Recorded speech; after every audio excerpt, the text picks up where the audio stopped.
नमस्कार नमस्कार नमस्कार, good evening, good afternoon, good evening, good morning, good night, जो भी हो रही है आप लोगों की। नमस्कार।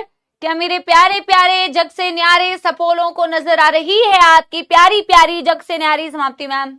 अच्छा तुम लोग, हाँ तुम लोगों की क्लास में बहुत अच्छा लगता है तुम लोगों से मिलके। नमस्कार बेटा, कैसे हैं आप लोग? जल्दी बताइए। Yes everyone. अच्छा एक चीज पूछती हूँ तुमसे आज क्लास स्टार्ट करने से पहले, फिर फटाफट से क्लास स्टार्ट करेंगे, है ना?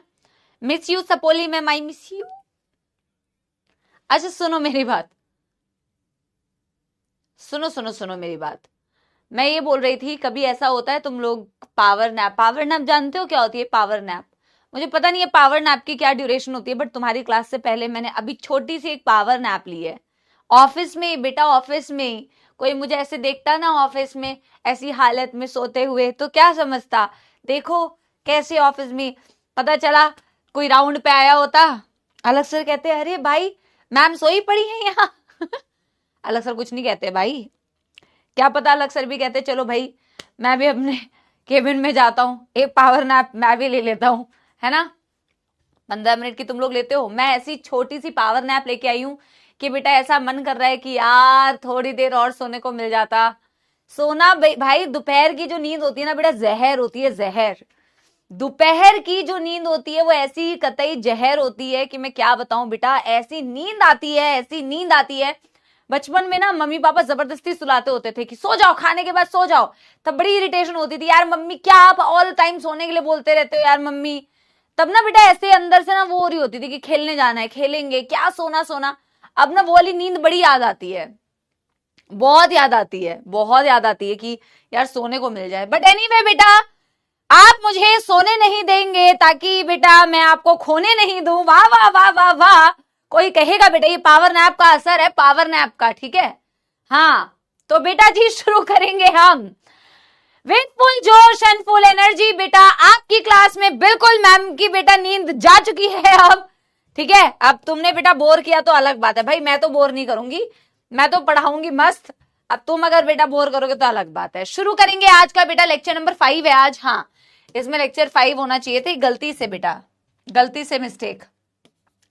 Lecture number 5 of reproductive health contraceptive methods बेटा आज खत्म हो जाएंगे, और इनफैक्ट बेटा कल इसका लास्ट लेक्चर होगा, कल इसका लास्ट लेक्चर होगा। और फिर हमें बेटा वो तपस्या सीरीज तो करनी ही है। हाँ जी एवरीवन, चलिए जी आज का टॉपिक है कॉन्ट्रासेप्टिव मेथड्स पार्ट 3, और आज हमें करना है बेटा medical termination of pregnancy MTP। लेकिन बेटा कुछ भी शुरू करने से पहले हम समाप्ति एक्सप्रेस चलाएंगे, और बेटा ना अगले चैप्टर से ही मैं वो जो आपको बोल रही थी ना कि NCERT की लाइन से कुछ क्वेश्चंस बनाऊंगी, तो मैंने उस सीरीज का नाम यकीन बैच में तो अनाउंस कर दिया है, आप लोगों की बैच में भी मैं अनाउंस कर दी। तो यकीन 2.0 के बच्चों को वो नाम पसंद आया, मुझे पता है आप लोगों को भी वो नाम पसंद आएगा। तपस्या सीरीज तो अलग है, तपस्या जो हम बेटा 60 70 80 क्वेश्चंस प्रैक्टिस करते हैं ना, वो वाली सीरीज तो चलेगी ही चलेगी साथ के साथ। बट ये जो NCERT की इन बिटवीन लाइन से मैं क्वेश्चंस बनाऊंगी, और मैं पता कल लेके गई थी उनकी क्लास में, इतना बच्चों ने गलत आंसर किया है, और आई होप तुम भी बेटा इतने गलत करोगे। गलत करने से मुझे मजे नहीं आएंगे, गलत करने से ये होगा कि तुम्हें जो लगता है ना कि तुम बहुत NCERT को एकदम मस्त समझ चुके हो, उससे तुम्हें अपनी गलतियां पता चलेगी, और यहाँ गलतियां पता चले तो बहुत फायदेमंद होगा, आगे तुम्हें ऐसी प्रॉब्लम नहीं आएगी, ठीक है? और जब भी मैं बेटा ऐसे कुछ इन बिटवीन लाइन क्वेश्चंस कराऊंगी ना, तो मैं कोशिश करूंगी ह्यूमन रिप्रोडक्शन और रिप्रोडक्टिव हेल्थ के भी जब जब जब मेरे पास पॉसिबिलिटी होगी तो मैं उनके भी क्वेश्चंस ले आऊंगी इन बिटवीन दी लाइंस के, ठीक है? यस एवरीवन, तो उसका नाम है NCERT कैटलिस्ट। और एक बच्चे का नाम देखो, सपोला पॉइजन क्वेश्चन, जहरीले क्वेश्चंस। उस सीरीज का नाम है NCERT कैटलिस्ट, और वो कैटलिस्ट नाम इसीलिए रखा है because it is going to speed up your बेटा सिलेक्शन प्रोसेस। लेकिन वही वाला कैटलिस्ट बनना है बेटा जो पॉजिटिव इन्फ्लुएंस लाता हो, नेगेटिव वाला कैटलिस्ट नहीं बनना है, ठीक है? तो NCERT कैटलिस्ट है जो हम बेटा नेक्स्ट वीक से शुरू करेंगे, and I am very very sure तुम उसमें बहुत गलतियां करोगे, लेकिन बेटा बहुत सीखोगे और बहुत अच्छा रहेगा। बट तपस्या सीरीज को आपको बहुत अच्छे से फॉलो करना है, जो एक साथ हम बेटा वो क्वेश्चन प्रैक्टिस करेंगे ना, 60-70 क्वेश्चन, वो बहुत बेस्ट है बेटा, क्योंकि ना वो ऐसा सेट ऑफ क्वेश्चंस रहेगा आपके पास हर चैप्टर का कि आपको मजे आ जाएंगे। अच्छा, आप लोगों को पिछली जो सीरीज थी उसकी अनसॉल्व्ड क्वेश्चन पीडीएफ अपलोड हो गया है? मैंने टीम को बोला था कि तपस्या के जो क्वेश्चंस है ना वो अनसॉल्व्ड वाले पीडीएफ फॉर्म में भी अपलोड करा दे आप लोगों के लिए। पता नहीं उन्होंने अपलोड कराया कि नहीं, मैं एक और बार क्रॉस चेक कर लूंगी आज क्लास के बाद कि वो अनसॉल्व वाले भी ना आपके लिए पीडीएफ ना अपलोड कर दे, ताकि बाद में आपको प्रैक्टिस करनी हो तो आप प्रैक्टिस कर सकते हो। ठीक है, एनसीईआरटी कैटलिस्ट। चलिए जी बेटा आज की क्लास शुरू करें। यस, अपलोड हो गया था। चलिए, बहुत बढ़िया बहुत बढ़िया बेटा, शुरू करें विद फुल जोश एंड फुल एनर्जी। कुर्सियों की पेटी बांध ली जाए और बेटा नोटबुक बंद कर ली जाए, अपनी एनसीईआरटी बंद कर ली जाए बेटा, केवल आंखें बंद करके। और आप याद करने की कोशिश करो कि आपको मैम की लास्ट क्लास का कितना याद आ रहा है। और समाप्ति एक्सप्रेस भी बेटा आप लोगों के लिए बहुत फायदेमंद है, आप लोग खुद बताते हैं कि आपको कितना अपलोडेड है ना। चलो, तो बिल्कुल इसको यूटिलाइज कीजिए अच्छी तरीके से। बहुत बातें हो गई बेटा। चलिए, समाप्ति एक्सप्रेस में बेटा हम शुरू करते हैं। कॉन्ट्रासेप्टिव मेथड्स हमने पिछली क्लास में कुछ पढ़े थे जो कंप्लीट नहीं हुए थे, आज कंप्लीट कर लेंगे। हमने बेटा पढ़ा था नेचुरल मेथड ऑफ कॉन्ट्रासेप्शन में सबसे पहला पढ़ा था, उसको भी बता देती हूँ, जिसे सेफ पीरियड बोलते हैं, पीरियोडिक एब्स्टिनेंस बोलते हैं, रिदम मेथड बोलते हैं, क्वाइटस इंटरप्टस बोलते हैं। कहते हैं कि भैया अगर 10 से 17 दिन जो होते हैं मेंस्ट्रुअल साइकिल के, अगर उसमें इंटरकोर्स ना हो तो अच्छा है, प्रेगनेंसी नहीं होगी, क्योंकि 10 से 17 दिन जो होते हैं मेंस्ट्रुअल साइकिल के वो हाईली फर्टाइल पीरियड होता है और उस हाईली फर्टाइल पीरियड में बहुत हाई चांसेस होते हैं ओव्यूलेशन के। कपल शुड अवॉइड बेटा कॉप्युलेशन या sexual intercourse during that period, क्योंकि high chances of ovulation means high chances of pregnancy. पूरा कॉन्सेप्ट भी मैंने आपको समझाया था। फिर आपने पढ़ा था बेटा विथड्रॉल मेथड, फिर आपने पढ़ा था बेटा विथड्रॉल मेथड, राइट? यस, हाँ मैंने नाम उल्टा बोल दिया क्या बेटा? नाम उल्टा तो नहीं बता दिया मैंने, या नाम रॉन्ग बता दिया ना? हाँ हाँ हाँ हाँ, उसे sorry I am so sorry. Date लिख दो, डेट है बेटा 20 जून। मैं अरे भाई मैं वापस से स्टार्ट करती हूँ बेटा, आई एम सो सॉरी, मैंने आई थिंक एक नाम आपको उल्टा बता दिया। 20 जून 2024 है ना? उसको बोलते हैं रिदम मेथड, उसको बोलते हैं safe period, rhythm method. NCERT ने क्या क्या नाम दिए हैं? Safe period, rhythm method, calendar method, या फिर उसे बोलते हैं पीरियोडिक एब्स्टिनेंस, राइट? यस, ये वाला नाम था बेटा। Yes, coitus interruptus and this one. मेरा ना बुद्धि बेटा काम नहीं कर रही है अभी थोड़ी देर। हाँ मैम, नींद नहीं भाई। हाँ, दूसरा जो बेटा मेथड है, वापस से आओ बेटा, वापस से आओ। Safe period, rhythm method, periodic abstinence, calendar method. 10 से 17 डेज ऑफ मेंस्ट्रुअल साइकिल में बेटा couple should avoid, refrain from sexual intercourse, क्योंकि हाई चांसेस ऑफ प्रेगनेंसी होता है बेटा उस दौरान, और हाई चांसेस ऑफ ओव्यूलेशन होता है तो हाई चांसेस ऑफ प्रेगनेंसी होती है। सेकेंड जो बेटा हमने पढ़ा था that was withdrawal method, coitus interruptus, जिसे हम कहते हैं कि अगर इंसेमिनेशन होने से पहले मेल पार्टनर पीनस को विथड्रॉ कर देता है, मेल पार्टनर पीनस को विथड्रॉ कर देता है तो बॉडी के अंदर इजैक्यूलेशन नहीं होगा, मतलब इंसेमिनेशन नहीं होगा, लेकिन हाई फेलियर रेट होता है। एक सेकंड बेटा, ये स्क्रीन पे ना इतनी चीजें आ रही है, कहां गया भाई ये बेल? बेटा सो सॉरी यार इतने डिस्टर्बेंस के लिए। युगल यार, ये स्क्रीन पे क्या चल रहा है भाई? इसको हटा दो यार, बिल्कुल ही चार्ट्स नहीं दिख रहे हैं मेरे को। क्या हो गया, ये क्या चल रहा है ये?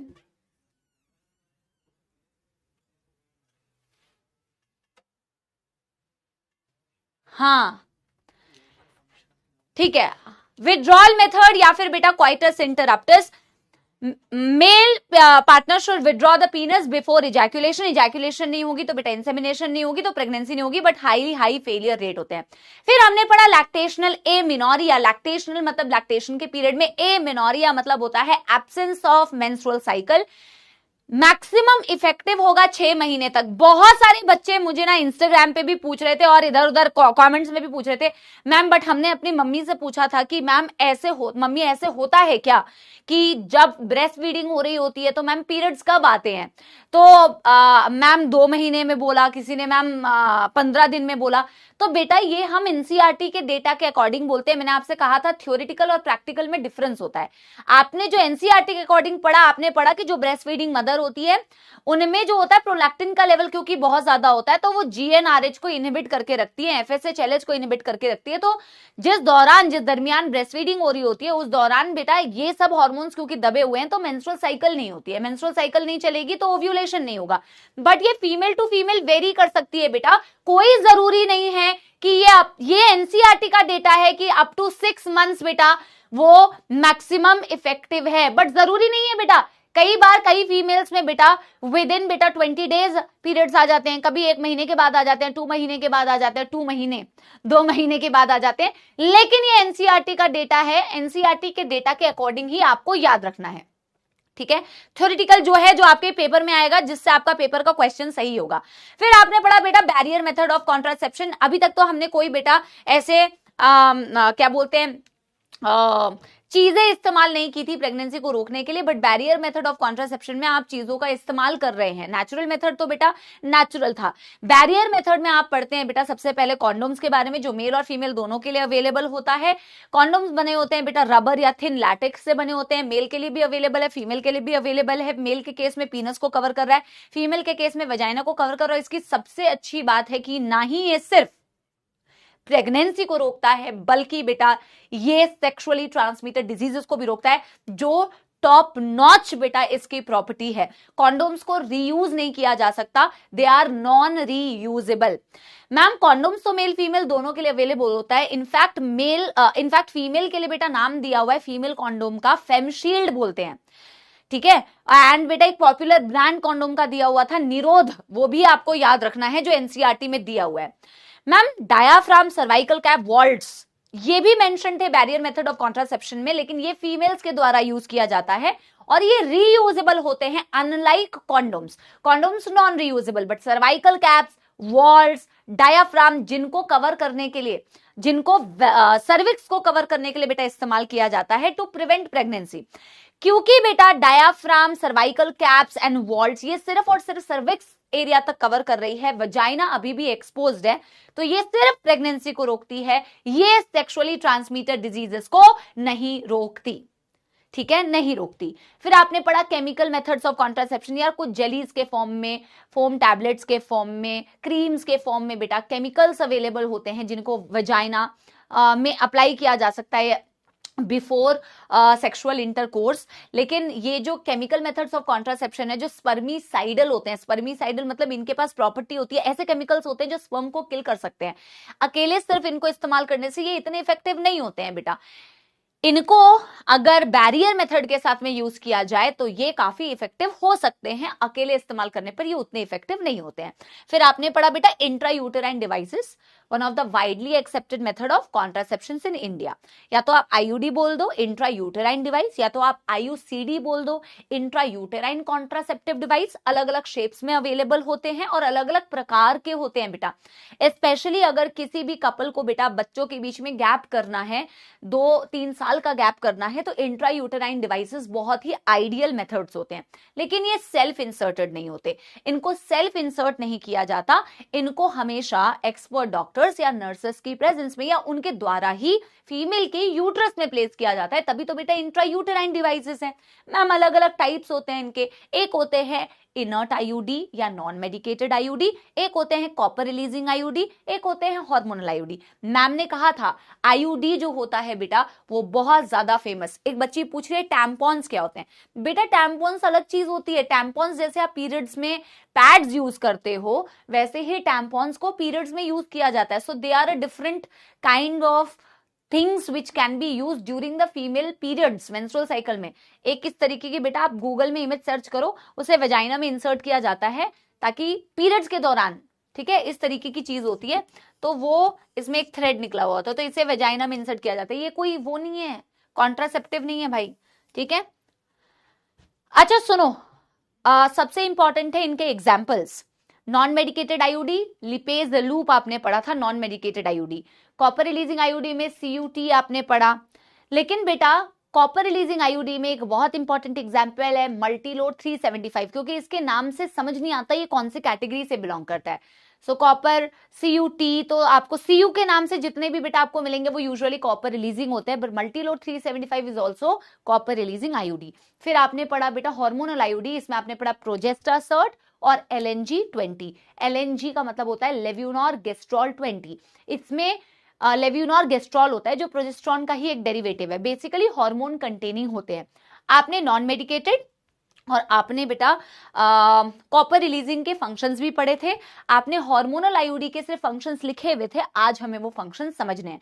जैसे मैंने आपसे कहा था कि नॉन मेडिकेटेड आईयूडी का एज सच कोई एग्जैक्टली फंक्शन नहीं बताया हुआ, बस हमने ये लिख दिया था कि भैया वो बॉडी में कुछ ऐसे चेंजेस लाते हैं जिसकी वजह से जब स्पर्म बॉडी के अंदर आएंगे तो स्पर्म्स का फैगोसाइटोसिस हो जाएगा। याद आ रहा है? Yes everyone. हमने बात की थी कॉपर रिलीजिंग आईयूडी की, जब उसे बॉडी के अंदर बेटा प्लेस किया जाता है तो वो कॉपर रिलीज करता है। और मैम कॉपर रिलीजिंग आईयूडी दो तरीके से कॉन्ट्रासेप्टिव मेथड की तरह काम करता है या प्रेगनेंसी को रोकता है। एक हमने पढ़ा था it decreases the sperms motility, ये स्पर्म्स की मोटिलिटी को रिड्यूस कर देता है। अगर स्पर्म की मोटिलिटी को ये रिड्यूस कर देगा तो स्पर्म तेजी से नहीं भाग पाएगा, तेजी से नहीं भाग पाएगा तो जल्दी जल्दी जल्दी जल्दी उनकी फैगोसाइटोसिस हो जाएगी। सीधा सवाल आता है बेटा, सीधा सवाल आता है, नो बकवास, सीधा सवाल, CU कैसे काम करता है। और दूसरा हमने पढ़ा था कि ये ऑल्टर कर देता है स्पर्म की फर्टिलाइजिंग एबिलिटी को। It alters or changes the बेटा reduces the fertilizing ability of the sperm। इस तरीके से बेटा ये काम कर रहा होता है। बेटा हार्मोनल आईयूडी को आज समझे कि कैसे काम किया था? जल्दी बता दो एक बारी, जल्दी बता दो, एक थम्स अप दे दो। यस एवरीवन, सचिन बेटा धन्यवाद। डन डन डन हो गया बेटा। एक बारी बेटा जो हमने कॉपर रिलीज हार्मोनल आईयूडी बनाए हुए थे ना, मुझे याद आ रहा है मैं एक बारी देख भी लेती हूँ, हमने लास्ट टाइम ऐसा से एक डायग्राम बनाया था। ठीक है, आपको डायग्राम वापस से नहीं बनाना, आपने ये डायग्राम बनाया हुआ है, मैं तो आपको सिर्फ ये बता रही हूं कि बेटा लास्ट टाइम तुमने ये डायग्राम बनाया था ना और आपने लिखा था कि हार्मोनल आईयूडी काम कैसे करती है। ऐसे सा तुमने डायग्राम बनाया था, हाँ या ना? एक बारी अपने बेटा नोटबुक को खोलो, एक बारी अपने नोटबुक को खोलो बेटा, बहुत शानदार। मैं एक बारी देख लेती हूँ आपको क्या क्या बताया, फिर मैं वहां से कंटिन्यू करूंगी। कहाँ गया है हमारा फोटो? ये रहा। सबसे पहले बेटा तुमने यहां लिखा हुआ है, सबसे पहले तुमने यहां लिखा हुआ है हार्मोनल आईयूडी और तुमने लिखा हुआ है reduces the motility in the fallopian tube, और तुमने ओवरी में क्लिक करके लिखा हुआ है कॉजेज एन ओव्यूलेशन। तुमने यहां पे भी आईयूडी लिखा है हार्मोनल आईयूडी, और तुमने लिखा है make the uterus unsuitable for implantation, और यहां पे तुमने लिखा हुआ है मेक्स द सर्विक्स होस्टाइल। सबसे पहले मैं बताती हूं कॉजेज एन ओव्यूलेशन जो आपने लिखी हुई है। बेटा देखो ये सारे, ये जितने भी बच्चों ने बेटा, आप सबने बेटा नोट किया हुआ है ना, ये जितने बच्चों ने नोट की नहीं किया है, जिन्होंने छुट्टी की है, फिर मैं आप क्या बताऊं? ठीक है, देखो अब मेरी बात सुनना बेटा, मेरी बात सुनना।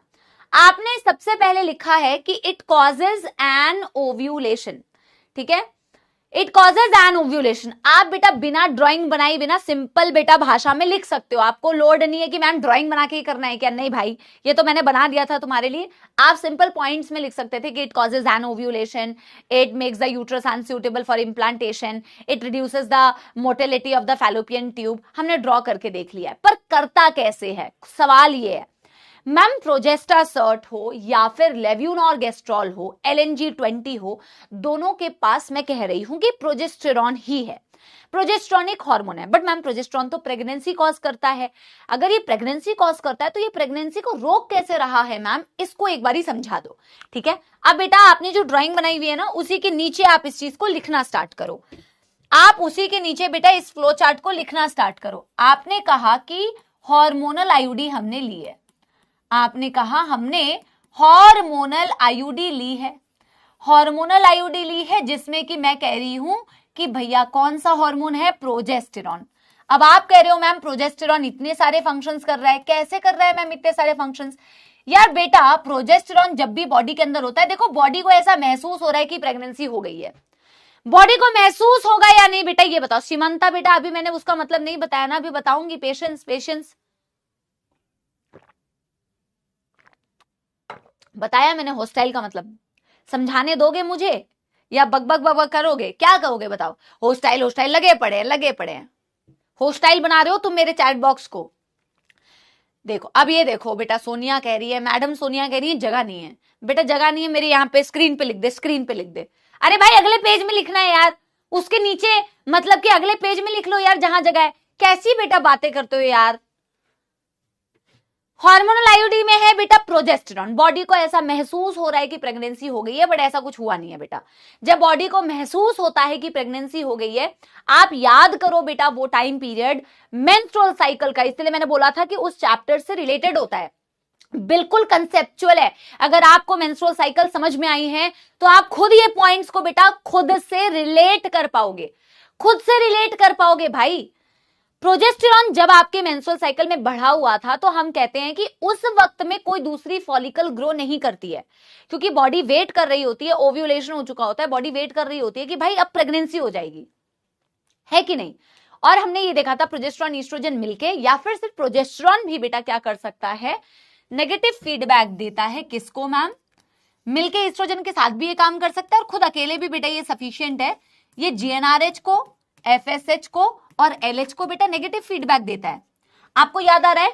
और ड्यूरिंग द टाइम पीरियड जब भी बेटा प्रोजेस्टेरॉन आपके साइकिल में बढ़ी हुई होगी तो बॉडी दूसरे किसी भी फॉलिकल को ग्रो नहीं करेगी, बॉडी दूसरे किसी भी फॉलिकल को ग्रो नहीं करेगी, क्योंकि बॉडी को महसूस हो रहा है कि भैया अब प्रेगनेंसी, और ये तो तुमने बेटा बढ़ा के रखा है बॉडी के अंदर, क्योंकि तुमने हार्मोनल आईडी ले रखी है, तो बॉडी में प्रोजेस्टेरॉन बढ़ा हुआ है, तो बॉडी क्या करती है बेटा, इन हार्मोन्स को नेगेटिव फीडबैक दे देती है।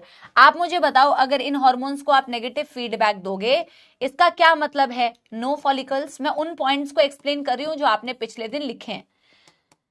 आप क्या लिखोगे? No follicles. और जब बेटा फॉलिकल्स ही नहीं है तो बेटा नो ओव्यूलेशन।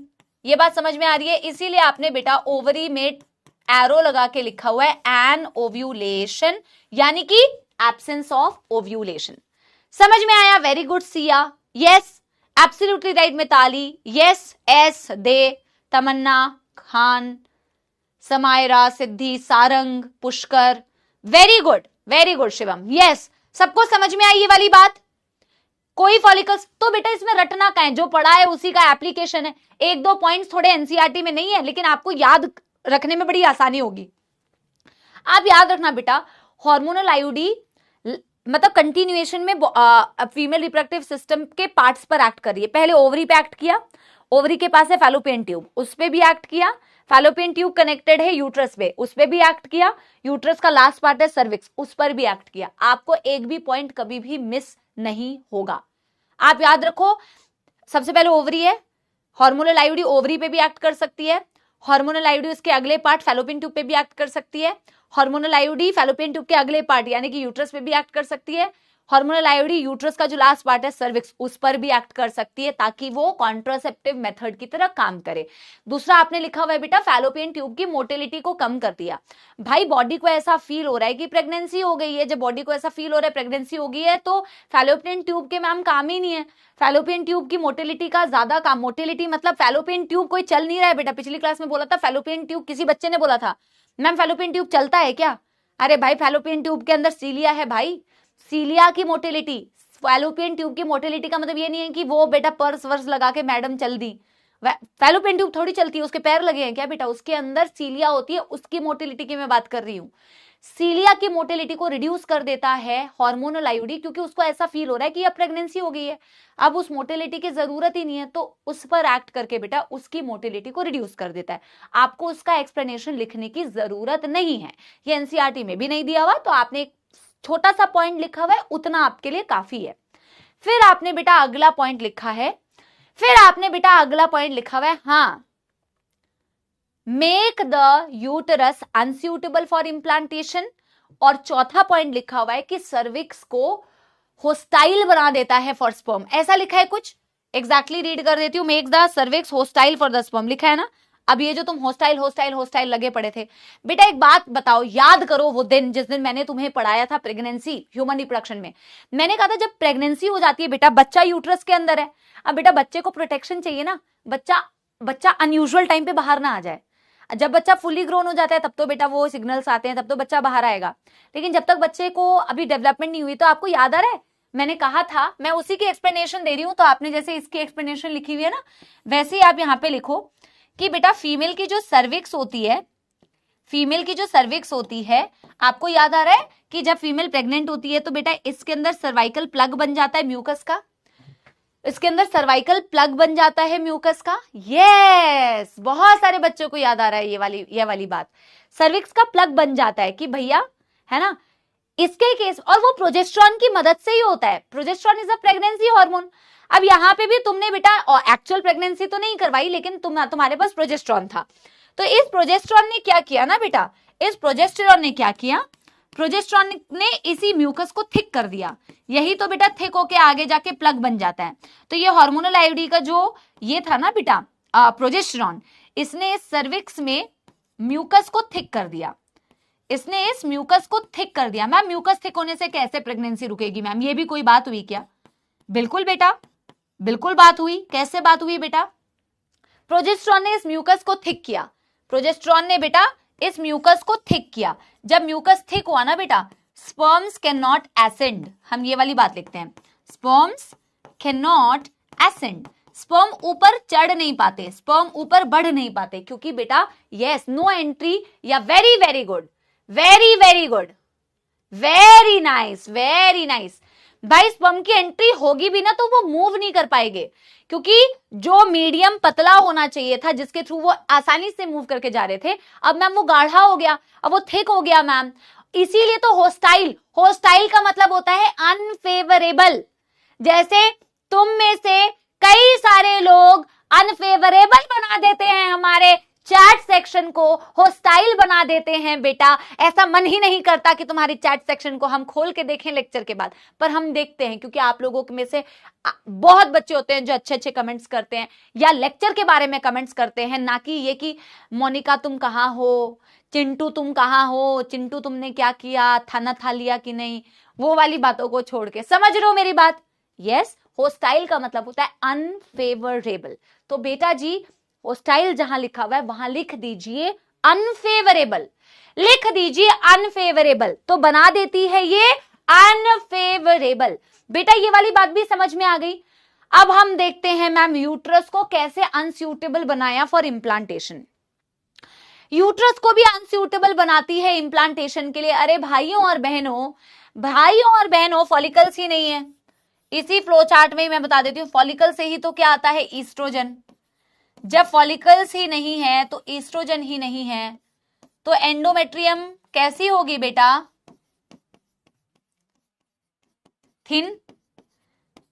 क्या एंडोमेट्रियम बेटा सपोर्टिव होगी प्रेगनेंसी के लिए? नहीं, unsuitable for implantation,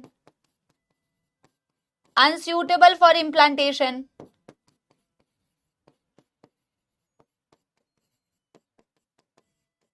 done done done done. आप बताइए बेटा किसी को भी कोई दुखदर्द समस्या, किसी को भी कोई दुखदर्द समस्या? Done done done done. बेटा इसको फटाफट से नोट कर लो,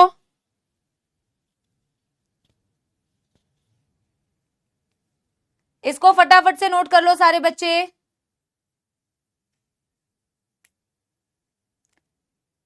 और क्या आपको सारे पॉइंट्स बेटा रिलेटेबल लगे? आपको लग रहा था कि जो एक्चुअल में प्रोजेस्टेरॉन का काम है, प्रोजेस्टेरॉन ने तो वही काम किया जो प्रेगनेंसी के दौरान उसे करना चाहिए था? यस, तो बिल्कुल वही काम तो किया बेटा, आपने अलग से कोई चीज नहीं पढ़ी, आपने जो चीज पढ़ी है ना बेटा वही है बस। हार्मोनल आईओडी बेटा क्रिस्टल क्लियर। आपको मैं एक बात बताऊं, यूजुअली आप आगे अभी बेटा देखो एक ही है जिसको अभी आपको डिटेल में करना है, बाकी तो आपको और कोई नहीं है जिनको और डिटेल में पढ़ना है। एक ओरल कॉन्ट्रासेप्टिव है अब आप जिसको आपको डिटेल में पढ़ना है। फिर इम्प्लांट्स और इंजेक्टेबल्स का मेथड जो होता है एक्शन करने का वो बिल्कुल ओरल कॉन्ट्रासेप्टिव जैसा होता है, तो आपको अलग से और उसके बारे में बहुत पीएचडी करनी नहीं है। उनके काम करने का तरीका ओरल कॉन्ट्रासेप्टिव जैसा ही होता है, बस ओरल कॉन्ट्रासेप्टिव में भी हार्मोन होते हैं, हार्मोनल आईओडी में भी हार्मोन होते हैं, बस दोनों में एक छोटा सा अंतर होता है, वही बस मैं आपको बेटा नेक्स्ट बताने वाली हूं। करे बेटा आगे। यस एवरीवन, बात करते हैं अब ओरल कॉन्ट्रासेप्टिव की, जिन्हें इसमें क्या रिपीट करूं बच्चों, इसमें क्या रिपीट करूं? यस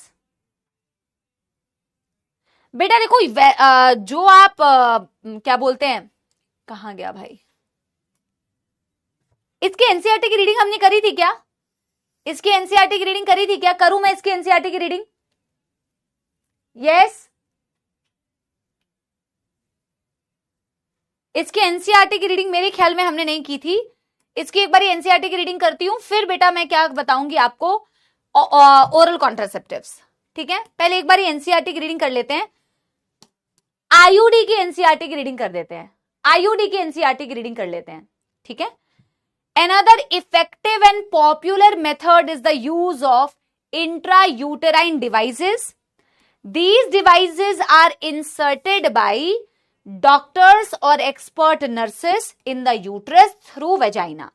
वजाइना से होते हुए यूटरस के अंदर बेटा एक्सपर्ट डॉक्टर्स और नर्सेस इंट्रायूटेराइन डिवाइसेस को प्लेस करते हैं।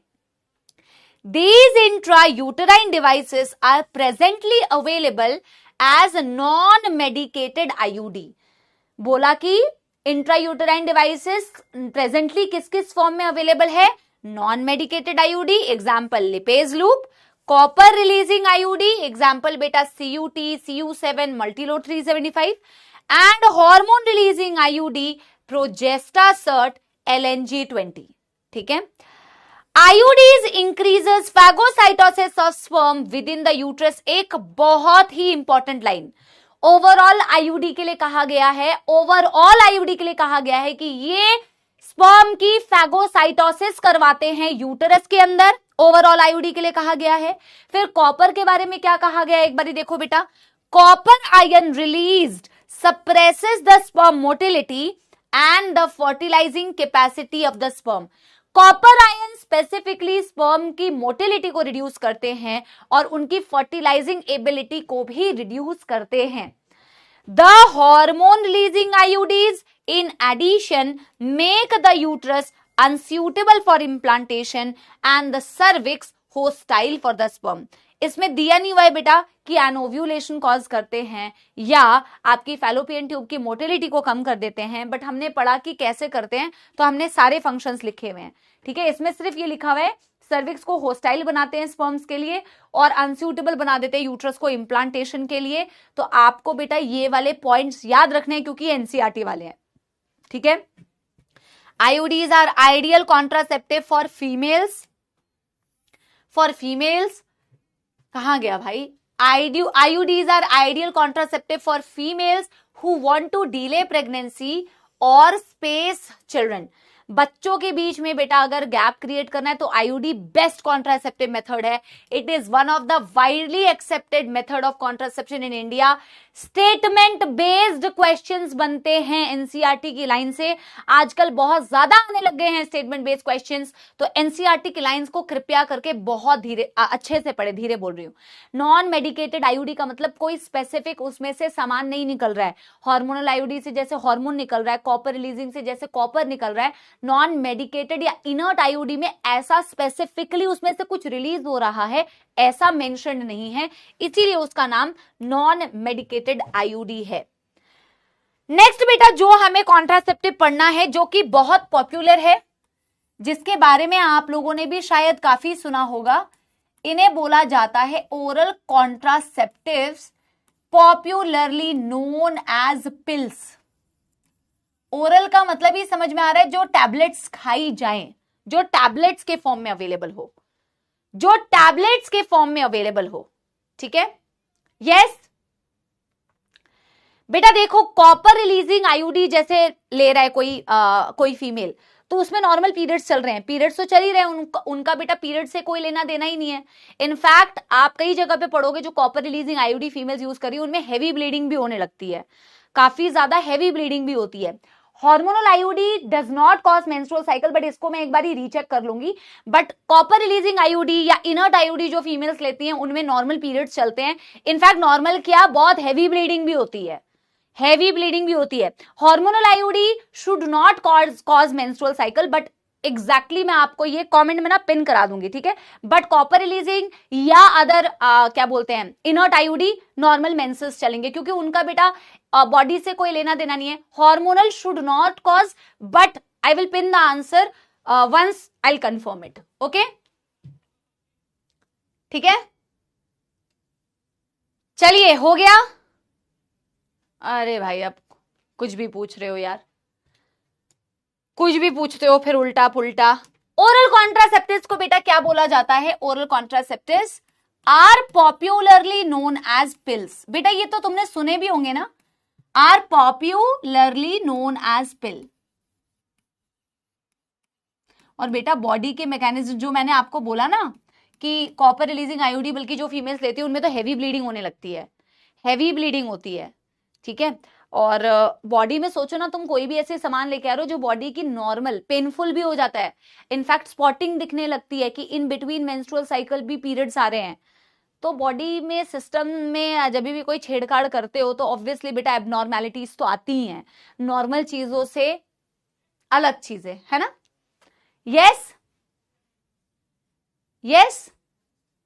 अब देखो एक बच्ची पूछ रही है मैम प्रोजेस्टेरॉन और ईस्ट्रोजन मिलके नेगेटिव फीडबैक देते हैं ना जीएनआरएच को, तो आपने प्रोजेस्टेरॉन बोला। बेटा प्रोजेस्टेरॉन अकेला भी नेगेटिव फीडबैक दे सकता है, ईस्ट्रोजन के साथ मिलके भी नेगेटिव फीडबैक दे सकता है। ईस्ट्रोजन अकेला नेगेटिव फीडबैक नहीं दे पाता, प्रोजेस्टेरॉन अकेला नेगेटिव फीडबैक दे सकता है, ठीक है। यस, ये नाम आपने बहुत कॉमनली सुना होगा जिसे बोला जाता है oral contraceptive, popularly known as बेटा पिल्स। पिल्स में भी हॉर्मोन्स होते हैं। पिल्स देखो जैसे आईयूडी बेटा हार्मोनल आईयूडी तुमने पढ़ा, उसमें हॉर्मोन्स थे, उसमें कौन सा हार्मोन था मैम? उसमें प्रोजेस्टेरॉन हार्मोन था। चाहे आपने मैम प्रोजेस्टासर्ट बोला, चाहे आपने मैम लेव्यून और गेस्ट्रॉल बोला, वो प्रोजेस्टेरॉन का ही डेरिवेटिव है। जब पिल्स की बारी आई ना बेटा, पिल्स जैसे कि ओरल बोला जाता है क्योंकि टैबलेट्स के फॉर्म में अवेलेबल होते हैं और टैबलेट्स के फॉर्म में टैबलेट्स खाए जाते हैं। जो ओरल कॉन्ट्रासेप्टिव्स थे बेटा वो दो प्रकार से, हालांकि एनसीईआरटी ने ये दो टाइप्स नहीं दिए हुए, बट थोड़ी बेटर अंडरस्टैंडिंग के लिए मैं आपको बता देती हूं। एक होते हैं बेटा जिनमें सिर्फ प्रोजेस्टेरॉन होता है, प्रोजेस्टेरॉन ओनली पिल्स, जिन्हें मिनी पिल्स भी कहा जाता है। पहले तो मैं आपको लिख देती हूँ, पिल्स, पिल्स यानी कि tablets, usually available in the form of tablets, usually available in the form of tablets, available in the form of tablets, tablets के फॉर्म में अवेलेबल होते हैं बच्चों। आपको मैं एक इमेज भी दिखाती हूं, इस तरीके की इमेज होती है, इस तरीके की बेटा इमेज होती है टैबलेट्स, ठीक है। बहुत ज्यादा बेटा डिटेल में नहीं जाना है, सच में आपको जरूरत नहीं है, आप सिर्फ इतना लिख सकते हो कि ये जो पिल्स थे ना बेटा, ये एक्चुअल में दो प्रकार के होते हैं। एक होते हैं बेटा जिन्हें बोला जाता है मिनी पिल्स, एक होता है जिन्हें बोला जाता है मिनी पिल्स,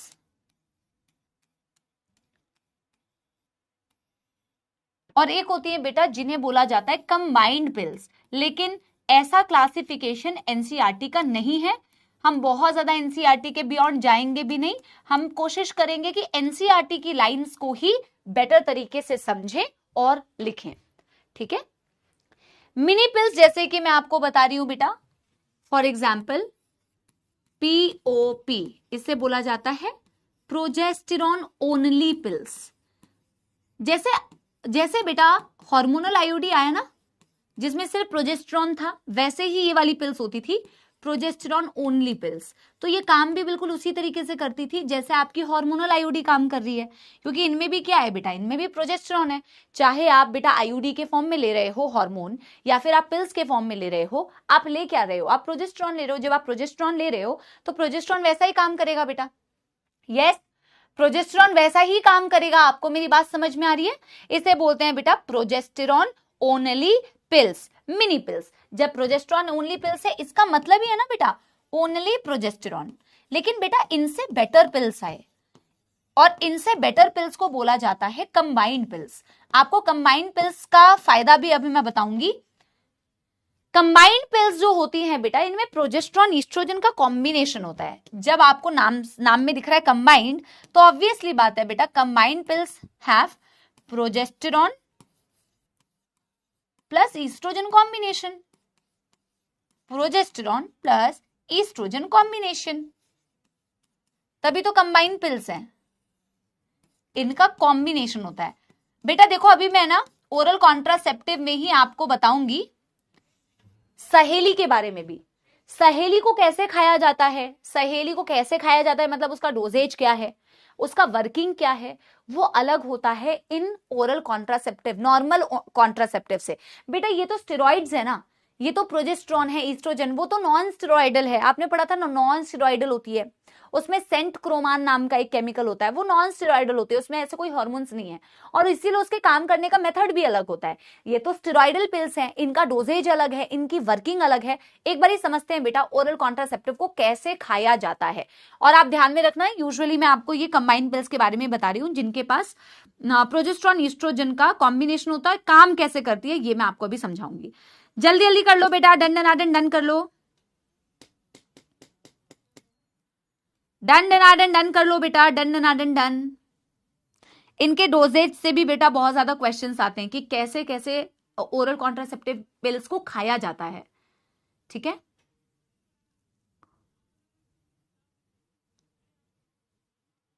आपको इनके एग्जाम्पल्स करने की जरूरत नहीं है बेटा, ठीक है। ये भी इसका कोई बेटा, ये तो सिर्फ मतलब है कि प्रोजेस्टेरॉन ओनली पिल्स, ठीक है। आपको कोई भी ऐसे बेटा नाम नहीं लिखने और जो आपके एनसीईआरटी में है नहीं, तो बहुत ज्यादा एग्जाम्पल्स लिखने की जरूरत नहीं है ना बेटा, काम ही नहीं आएंगे आपके। आपको मैं डोजेज बताती हूं और फिर आप बेटा इसको समझना कि काम कैसे कर रहे हैं। Doses of oral contraceptive, heading डालो, doses of oral contraceptive, doses of मेरे प्यारे बच्चों ओरल कॉन्ट्रासेप्टिव, ध्यान से समझते जाओ। डोजेज ऑफ ओरल कॉन्ट्रासेप्टिव कैसे लिया जाता है, पॉइंट वाइज लिखते जाओ, फिर मैं डायग्राम से समझाऊंगी, ठीक है। Oral contraceptives are, oral contraceptives are usually taken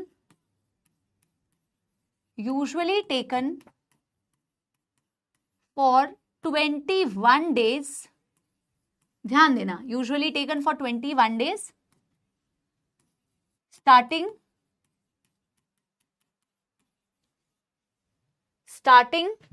preferably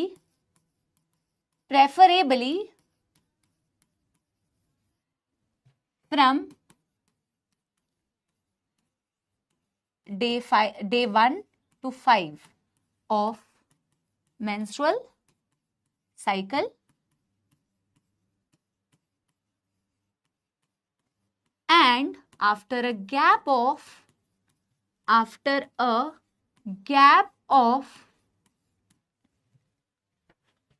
7 days, after a gap of 7 days, it is again continued.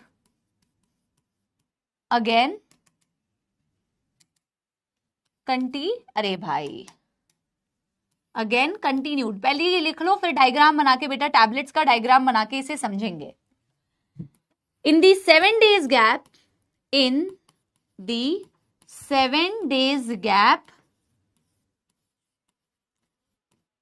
iron tablets are taken.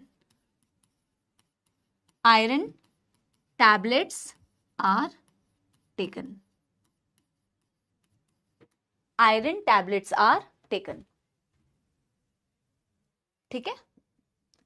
Next page में बेटा इसका डायग्राम बना के हम समझेंगे, ठीक है। पहले डायग्राम बना के समझेंगे, तभी बेटा हम उसको, पहले टैबलेट्स का डायग्राम बनाते हैं किस तरीके से बेटा, ये जो मैंने लिखा हुआ है ना, प्रेफरेबली फ्रॉम 1 to 5, यानी कि पहले 5 में से किसी एक दिन हम स्टार्ट कर सकते हैं, लेकिन जब भी स्टार्ट करेंगे तो 21 दिनों के लिए कंटिन्यूसली लेना है और 7 दिन का फिर गैप करना है। जो 7 दिन का गैप होता है उसमें आयरन टैबलेट्स लिए जाते हैं, ठीक है। चलो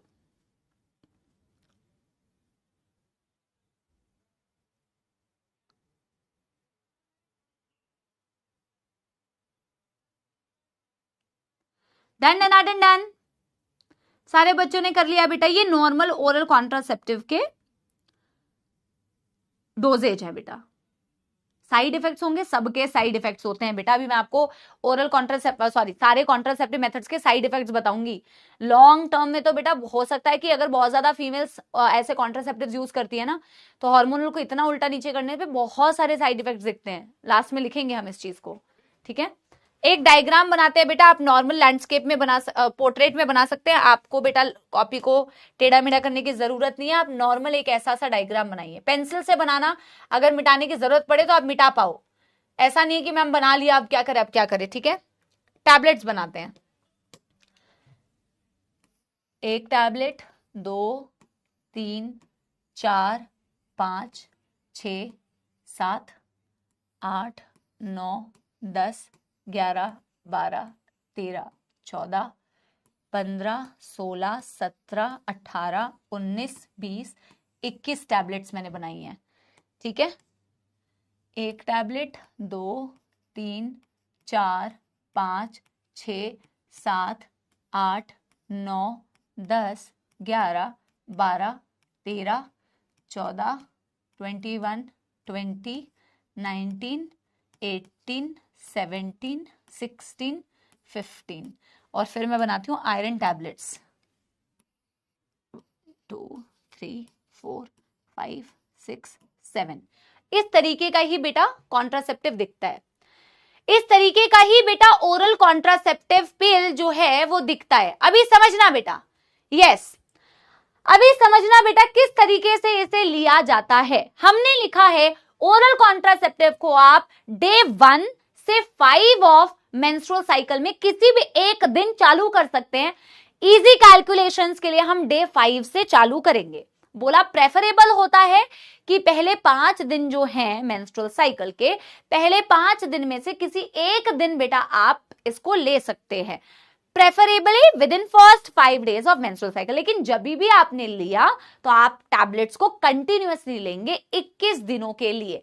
कितने दिनों के लिए बेटा? डायरेक्ट लेंगे 21 दिनों के लिए। तो मैं आपको यहाँ पे डे बता दूं, देखो आप येलो कलर से डेज को बेटा देखना, जैसे आपने 5th डे से लेना स्टार्ट किया तो ये 5th डे लिया आपने, ये 6th day, 7th 8th 9th 10th 11th 12th day, 13th day, 14th day, 15th 16th 17th 18th 19 20 21 22 23 24 and 25। यानी कि आपने अगर डे 5 से चालू किया तो आपने डे 25 तक इसे कंटिन्यूअसली लिया। इसी से आपको समझ में आ रहा है आपने टोटल 21 दिनों के लिए ओरल कॉन्ट्रासेप्टिव्स को बॉडी के अंदर डाला। फिर आपको गैप करना है, आयरन टैबलेट्स लेनी है। आयरन टैबलेट्स क्यों लिया है ये भी बता दूंगी अभी। पहले मुझे बताओ यहां तक किसी को भी कोई दुख दर्द समस्या? अरे भाई एक सेकंड देना बेटा। हेलो, हाँ जी, हाँ जी भैया बताइए। अरे भाई हमको नहीं चाहिए भैया आयरन टैबलेट्स।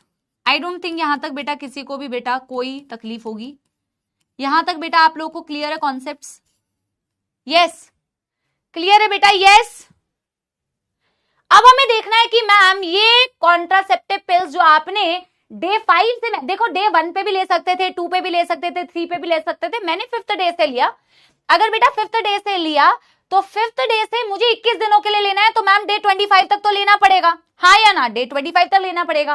अब बेटा देखो ना, नॉर्मल इसमें और हार्मोनल आईयूडी में बस एक छोटा सा अंतर है, बाकी कोई अंतर नहीं है।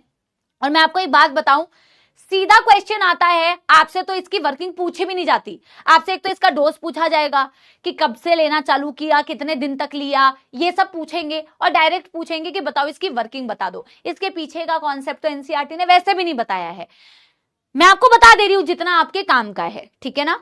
लेकिन आपको अल्टीमेटली इसके फंक्शंस याद रखने हैं। एंड मैम कुछ तो अभी आप देखोगे हार्मोनल आईयूडी जैसा ही है, क्योंकि हार्मोन तो इसके पास भी प्रोजेस्टेरॉन है, बस एक अंतर है कि इसके पास ईस्ट्रोजन भी है। तो उस ईस्ट्रोजन की वजह से क्या हो रहा है वो चीज आप देखना थोड़ा सा। अगर मैं कहूं मैम ये वर्क कैसे करती है, वर्किंग देखो यार, अभी जैसे एक बच्ची ने डाउट पूछा था ना कि मैम आपने बताया था प्रोजेस्टेरॉन और ईस्ट्रोजन मिलके नेगेटिव फीडबैक देते हैं, फिर मैंने आपसे कहा कि भैया प्रोजेस्टेरॉन ईस्ट्रोजन मिलके भी नेगेटिव फीडबैक दे सकते हैं, प्रोजेस्टेरॉन अकेला भी काफी है। तो यहां पे भी तो बेटा वही चीज हो रही है ना, यहां पे भी तो वही चीज हो रही है। आपके ओरल कॉन्ट्रासेप्टिव के अंदर क्या है, आपके ओरल कॉन्ट्रासेप्टिव के अंदर क्या है बच्चों, आपके ओरल कॉन्ट्रासेप्टिव के अंदर होता है progesterone oestrogen. For example progesterone plus oestrogen, progesterone plus oestrogen, चाहे प्रोजेस्टेरॉन अकेला हो चाहे प्रोजेस्टेरॉन ईस्ट्रोजन के साथ हो, इसका सबसे पहला काम तो है मैम GnRH, FSH और LH को नेगेटिव फीडबैक देना। क्या ये बात अब तक बेटा आपके भेजे में घुसी है या नहीं, हाँ या ना? ये बात तो बहुत इजी है यार, ये बात तो बहुत इजी है कि भाई GnRH, FSH और LH को ये नेगेटिव फीडबैक देंगे। और जब ये बेटा इसको नेगेटिव फीडबैक देंगे तो आप मुझे एक बात बताओ, क्या कोई फॉलिकल्स ग्रो करेगा?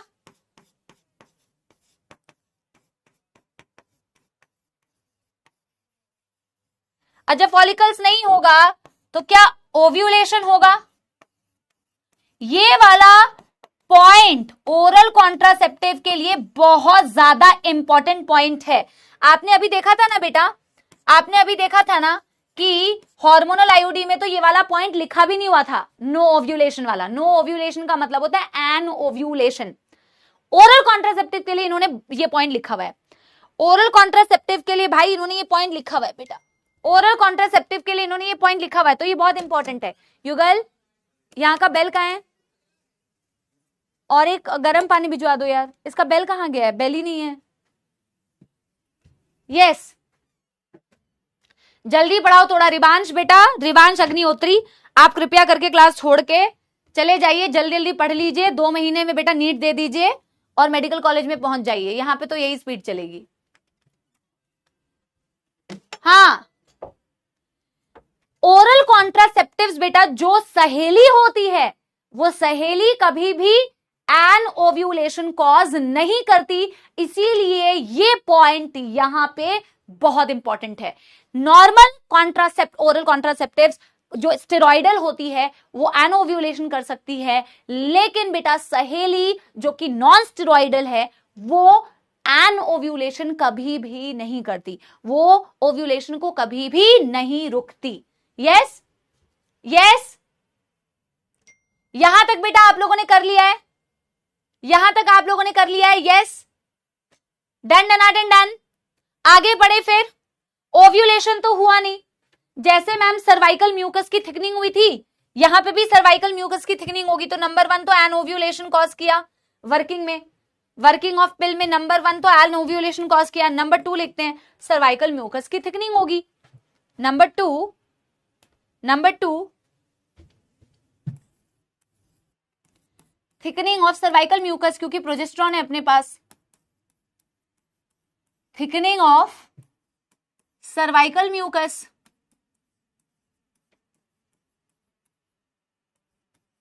कौन कर रहा है? प्रोजेस्टेरॉन। ये भी बेटा एकदम सेम टू सेम पॉइंट है, ये भी बेटा बिल्कुल सेम टू सेम पॉइंट है। यस यस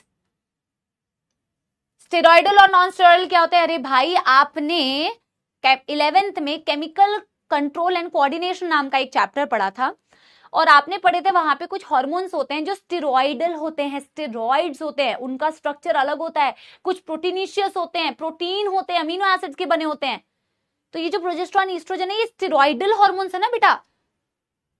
यस समझ गए? फिर बेटा हम क्या कहते हैं? Thickening of the cervical mucus, और तीसरा हम कहते हैं इसमें भी makes the uterus unsuitable for implantation, makes the uterus unsuitable for implantation.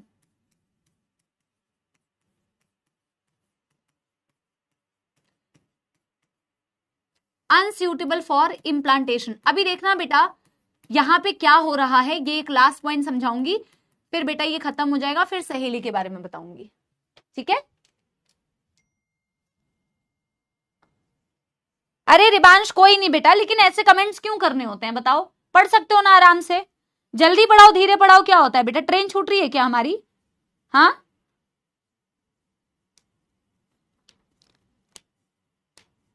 यार, एंडोमेट्रियम की ना बैंड बज जाती है यहाँ पे, और एक तरीके से ना इनकम्प्लीट मेंस्ट्रुअल साइकिल, यहाँ पे इनकम्प्लीट, पूरी कंप्लीट मेंस्ट्रुअल साइकिल नहीं चल रही होती, अभी मैं आपको बताती हूं। यही 3 पॉइंट बेटा आपको याद रखने हैं कि भैया आपका ओव्यूलेशन नहीं हुआ, सर्वाइकल म्यूकस की थिकनिंग हो गई और अनस्यूटेबल बना दिया आपने एंडोमेट्रियम को फॉर इंप्लांटेशन। अब समझना बेटा मेरी बात, मैं आपको आयरन पिल्स क्यों लेते हैं ये भी समझा रही हूं, और एक बार ईस्ट्रोजन का फंक्शन समझना। आपने बेटा टैबलेट्स को 21 डेज तक कंटिन्यूअसली लिया, preferably day 5 of menstrual cycle से, preferably day 5 of menstrual cycle से। जब आप बेटा पिल्स लेते हैं, ये वाले आपको बनाना है, ये जब आप ये पिल्स ले रहे हैं तो आप बोल रहे हैं पिल्स में तो ईस्ट्रोजन भी है मैम, ईस्ट्रोजन के साथ साथ में प्रोजेस्टेरॉन भी है, पर ईस्ट्रोजन भी तो है। ये ईस्ट्रोजन बेटा 21 डेज तक तुम्हारी बॉडी में हाई अमाउंट में था, जब तक कि तुम पिल्स को ले रहे थे। 21 डेज तक बेटा हाई अमाउंट में था, जब तक बेटा तुम ये टैबलेट को ले रहे थे। 21 डेज तक था तो 21 डेज तक तो बेटा एंडोमेट्रियम भी बनी, एंडोमेट्रियम भी थिक हुई, लेकिन ये बेटा नॉर्मल एंडोमेट्रियम की थिकनिंग नहीं हुई है, ये फॉलिकल से बेटा कोई एंडोमेट्रियम नहीं निकला है।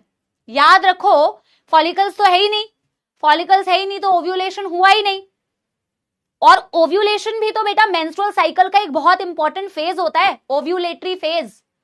फॉलिकुलर फेज भी नहीं हुआ, ओव्यूलेटरी फेज भी नहीं हुआ, लेकिन एंडोमेट्रियम बन रही है मैम। ये आपको ये पता लगवाएगी कि आपका ये पिल काम कर रहा है। ये जो आपने बेटा प्रोजेस्टेरॉन के साथ में ईस्ट्रोजन लिया है ना, ये आपको हेल्प करेगा ये बताने में कि पिल्स एक्चुअल में काम कर रही है। ये इस चीज का फायदा था। कैसे मैम? मैम 21 दिनों के लिए मैंने बॉडी के अंदर प्रोजेस्टेरॉन ईस्ट्रोजन दोनों बढ़ा के रखे। प्रोजेस्टेरॉन तो अपना काम कर रहा है, फॉलिकल को बेटा रोक दिया, ओव्यूलेशन नहीं हुआ, लेकिन ईस्ट्रोजन ने मैम 21 दिनों तक जब तक टैबलेट ली थी एंडोमेट्रियम को बनाया, और एकदम से बेटा तुमने पिल्स लेना छोड़ दिया। एकदम से जैसे तुमने पिल्स लेना छोड़ा तो अगले 7 दिन तक होगी ब्लीडिंग। यस तन्वी, बिल्कुल सही। ये एंडोमेट्रियम प्रोलिफरेट हुआ इस ईस्ट्रोजन से जो पिल्स में था, ना कि उस ईस्ट्रोजन से जो फॉलिकल से रिलीज हुआ। फॉलिकल से तो कुछ रिलीज ही नहीं हुआ। मेरी बात समझ रहे हो, हाँ या ना? पिल्स में जो ईस्ट्रोजन था उसकी मदद से ये एंडोमेट्रियम थिक हुआ, और बेटा जैसे ही तुमने गैप किया, after 25 days when pills are stopped,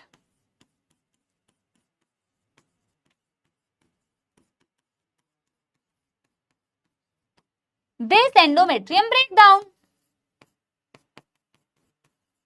तो पीरियड्स तो हुए बट पूरी मेंस्ट्रुअल साइकिल नहीं चली, पूरी मेंस्ट्रुअल साइकिल नहीं चली, सिर्फ उसमें जो मेंस्ट्रुअल ब्लीडिंग फेज था वो ब्लीडिंग फेज चल रहा था। Yes, endometriums break only the menstrual bleeding phase is seen। बेटा क्या आपको लॉजिक समझ में आया? तो जब ये ब्लीडिंग हुई तो आपको समझ में आ रहा था कि अच्छा मेरे पिल्स काम कर रहे थे, पिल्स ने काम किया है, पिल्स ने एंडोमेट्रियम को बनाया, तभी तो ब्लीडिंग हुई, वरना तो ब्लीडिंग कैसे होती ना, क्योंकि फॉलिकल्स तो थे ही नहीं मैम, तो एंडोमेट्रियम कहां से आया? यानी कि पिल्स ने बनाया ये एंडोमेट्रियम। 7 दिन तक बेटा वो ब्लीडिंग चली, और उसी ब्लड लॉस को, क्योंकि बेटा लंबे दौरान के लिए ब्लड लॉस हुआ ना, तो उस ब्लड लॉस को कंपनसेट करने के लिए फिर आयरन पिल्स ला दिया गया। ब्लड लॉस को कंपनसेट करने के लिए आयरन पिल्स रख दी गई। गर्म पानी नहीं आया, समझ गए? लॉजिक भी लिखना है तो बेटा ये मैंने क्यों बताया, पहले तो तुम एक बार ही कहते हो कि मैम लॉजिक पीछे का समझा दो, और फिर कहते हो कि मैम लिखना है या नहीं। लिख लो यार, फिर तो पूरा सिस्टम हिला देती होगी। सिस्टम तो हिलता है यार, बिल्कुल ही। तो वो जो ब्लड लॉस हुआ उसको कंपनसेट करने के लिए आयरन पिल्स ली जाती है, ये नोट डाल के हम लिखेंगे, ठीक है।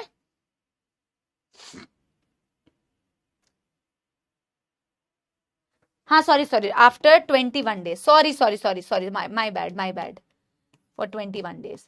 आपको समझ में आया तो बेटा या तो लाइक या तो दिल वाले बटन पे क्लिक कर दीजिए, ठीक है। हाँ हाँ हाँ हाँ हाँ हाँ। जो प्रोजेस्ट्रॉन ओनली पिल्स है उसमें ऐसा कोई सिस्टम नहीं होगा।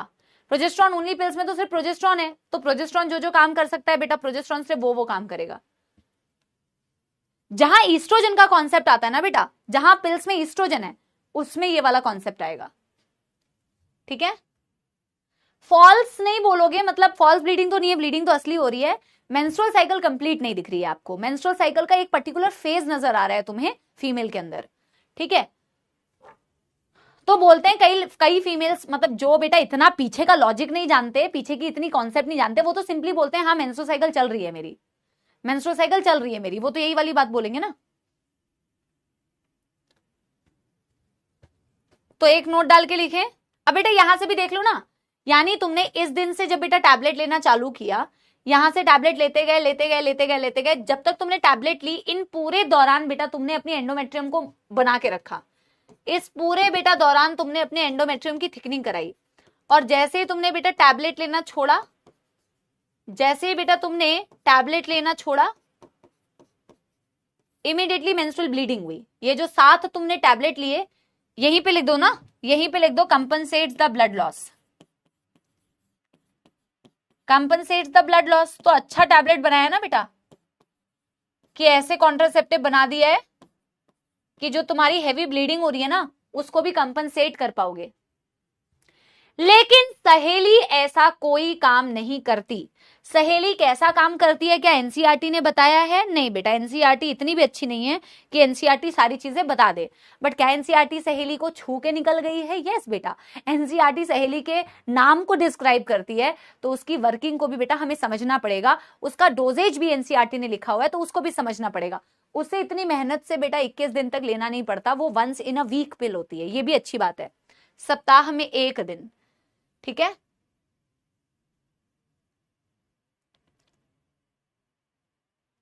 डन डन डन बेटा, थम्स अप दे दो। यस,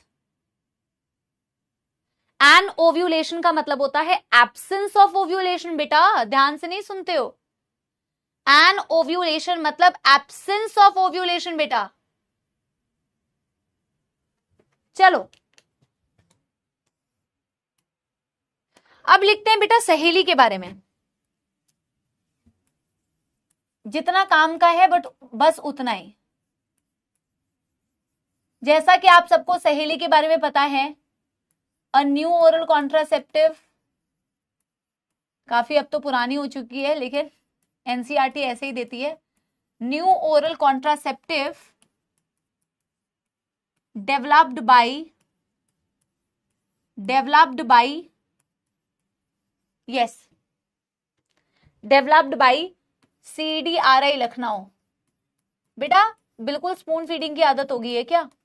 आपको कितनी देर तक उसको रिवाइज करके बताया, फिर भी आप कह रहे हो, 1-2 बच्चे कह रहे हैं कि रिवाइज। बेटा थोड़ी सी मेहनत खुद भी करनी है, पानी नहीं देके गए हैं, नहीं ठीक है। रिवाइज तो मैं अगले दिन भी कराऊंगी, जाते जाते चलो एक और बार करा दूंगी, बट खुद भी तो मेहनत करनी है, क्यों नहीं करने की बेटा कोशिश करते हो। CDRI लखनऊ ने डेवलप किया, ये नॉन स्टेरॉइडल होती है, इसमें कोई प्रोजेस्टेरॉन ईस्ट्रोजन ऐसा आपको कुछ भी नहीं दिख रहा है, ये नॉन स्टेरॉइडल होती है, और इसे बोला जाता है बेटा once in a week pill. Once in a week यानी सप्ताह में 1 दिन लिए जाने वाली pill, once in a week pill, once in a week pill, सप्ताह में 1 दिन लिए जाने वाली पिल, ठीक है, once in a week pill. Ma'am अगर इसके पास कुछ होता ही नहीं है हार्मोन, तो फिर ये काम कैसे करती है? मैम सहेली के पास होता है जो केमिकल, सहेली हैज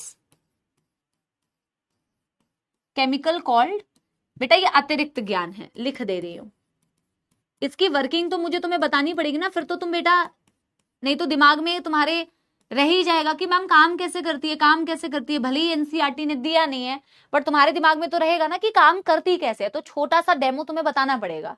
ठीक है,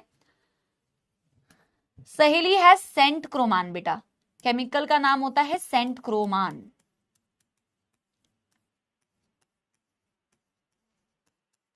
सेंट क्रोमान, और इसे बोला जाता है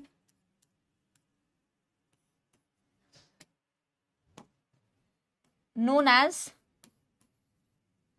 SERM। SERM का मतलब है surface oestrogen receptor modifier.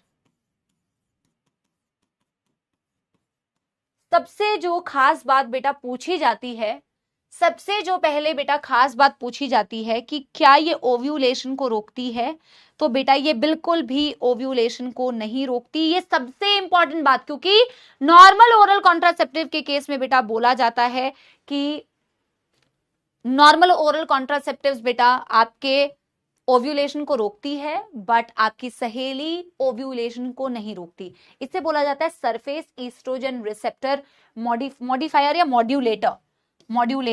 Modulator इसी के नाम से बेटा तुम्हें समझ में आएगा ये काम कैसे कर रही है। मैम ये एन ओव्यूलेशन नहीं करती, ये होती है surface oestrogen receptor modulator. Surface oestrogen receptor modulator का क्या मतलब है? What is surface oestrogen? Centchroman इसके अंदर एक केमिकल होता है, और सेंट क्रोमान को ही मैं बोल रही हूँ SERM, surface oestrogen receptor modulator. इसी नाम में बेटा इसका फंक्शन छुपा है, समझना बेटा, इसका फंक्शन इसी नाम में छुपा हुआ है। हमारे पास एंडोमेट्रियम होती है बेटा, एंडोमेट्रियम की थिकनिंग होना बहुत ज्यादा जरूरी है मैम, बिल्कुल।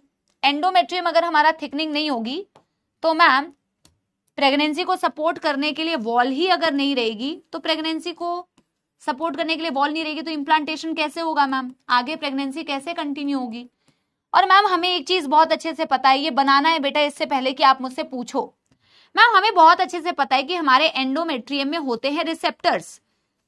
मैम रिसेप्टर्स जब तक होंगे नहीं तो मैम हार्मोन बाइंड करके काम कैसे करेगा? ये कौन से रिसेप्टर्स है मैम? ये ईस्ट्रोजन के रिसेप्टर्स है बेटा। एंडोमेट्रियम में ईस्ट्रोजन के रिसेप्टर्स होंगे या नहीं बच्चों? होंगे या नहीं? 100% होंगे मैम ईस्ट्रोजन के रिसेप्टर, क्योंकि आप कह रहे हो ना कि एंडोमेट्रियम चौड़ी होती है, ग्रो करती है जब ईस्ट्रोजन प्रेजेंट होता है। तो ईस्ट्रोजन एंडोमेट्रियम पे काम कैसे करता है? ईस्ट्रोजन बेटा इस पे काम कैसे करता है? ईस्ट्रोजन काम करता है जब वो इसके रिसेप्टर से बाइंड करता है। जब वो इसके रिसेप्टर से बाइंड करेगा तब जाके बेटा ये क्या करेगा, तब जाके बेटा एंडोमेट्रियम की प्रोलिफरेशन होगी, एंडोमेट्रियम की प्रोलिफरेशन होगी, एंडोमेट्रियम की थिकनिंग होगी। यस। अब मैम ये जो होता है सेंट क्रोमान या हमारा सहेली, ये सहेली इसी को ईस्ट्रोजन के रिसेप्टर को मॉडिफाई कर देती है, मॉड्यूलेटर मॉडिफायर सहेली इस रिसेप्टर को मॉडिफाई कर देती है, मॉडिफाइज रिसेप्टर। अगर इसका रिसेप्टर मॉडिफाई हो गया तो क्या ईस्ट्रोजन इससे बाइंड कर पाएगा? क्या ईस्ट्रोजन इससे बाइंड कर पाएगा? नहीं। जब ईस्ट्रोजन इससे बाइंड ही नहीं कर पाएगा तो क्या थिक हो पाएगा? नहीं। अगर थिक ही नहीं हो पाएगा, बिल्ट ही नहीं कर पाएगा, तो बेटा आगे जाके आपका जो कोई भी अगर आपके पास जाइगोट बन भी गया है, ब्लास्टुला बन भी गया है, तो क्या वो इम्प्लांट हो पाएगा? नहीं। ये ओव्यूलेशन को कभी भी नहीं रोकता, ये ओव्यूलेशन को कभी भी नहीं रोकता, ये सिर्फ ईस्ट्रोजन के रिसेप्टर्स को मॉडिफाई कर देता है। ये सिर्फ ईस्ट्रोजन के रिसेप्टर्स को मॉडिफाई कर देता है, और मॉडिफाई कर देगा तो मैम ईस्ट्रोजन बाइंड नहीं करेगा, ईस्ट्रोजन बाइंड नहीं करेगा तो प्रोलिफरेट नहीं करेगा, प्रोलिफरेट नहीं करेगा तो इम्प्लांटेशन नहीं होगी। ठीक है, तो मैं यहां पे लिख रही हूं सहेली मॉडिफाइज रिसेप्टर, एरो लगा के लिखते हैं बेटा, no oestrogen binding, no oestrogen binding, जब ईस्ट्रोजन की बाइंडिंग नहीं होगी बेटा तो no proliferation of endometrium, no proliferation of endometrium. Proliferate करने का मतलब होता है बढ़ना, जब ये होगा ही नहीं तो बेटा कुछ भी नहीं होगा। That's all. इसे नोट कर लो, इसे नोट कर लो बेटा, इसे नोट कर लो फटाफट से।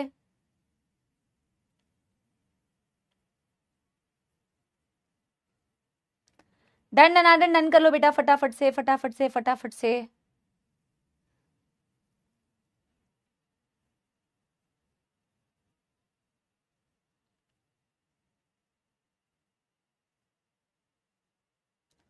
और बेटा हो जाए तो एक थम्स अप दे देना, हो जाए तो एक थम्स अप दे देना, फटाफट करो बेटा, जल्दी जल्दी। अगले जो बेटा आपके कॉन्ट्रासेप्टिव्स है ना, इम्प्लांट्स और इंजेक्टेबल्स, उनके वर्किंग को आपको लिखना नहीं है, क्योंकि उनका वर्किंग बिल्कुल बेटा आपके ओरल कॉन्ट्रासेप्टिव जैसा ही होता है। तो आपको वापस से उसको लिखने की बिल्कुल भी जरूरत नहीं है, बस उसका नाम और वो कैसे होते हैं, बस उतना आपको लिखना है। ठीक है, डन, एवरीवन डन। एक नोट डाल के एक बात जरूर लिखना, क्योंकि चाहे कितनी बार भी बोलो आप भूल जाते हो, तो ये नोट बहुत इंपॉर्टेंट नोट है बच्चों। आप लिखोगे सहेली नेवर कॉजेज एन ओव्यूलेशन, सहेली नेवर कॉजेज एन ओव्यूलेशन, ये बहुत इंपॉर्टेंट लाइन है।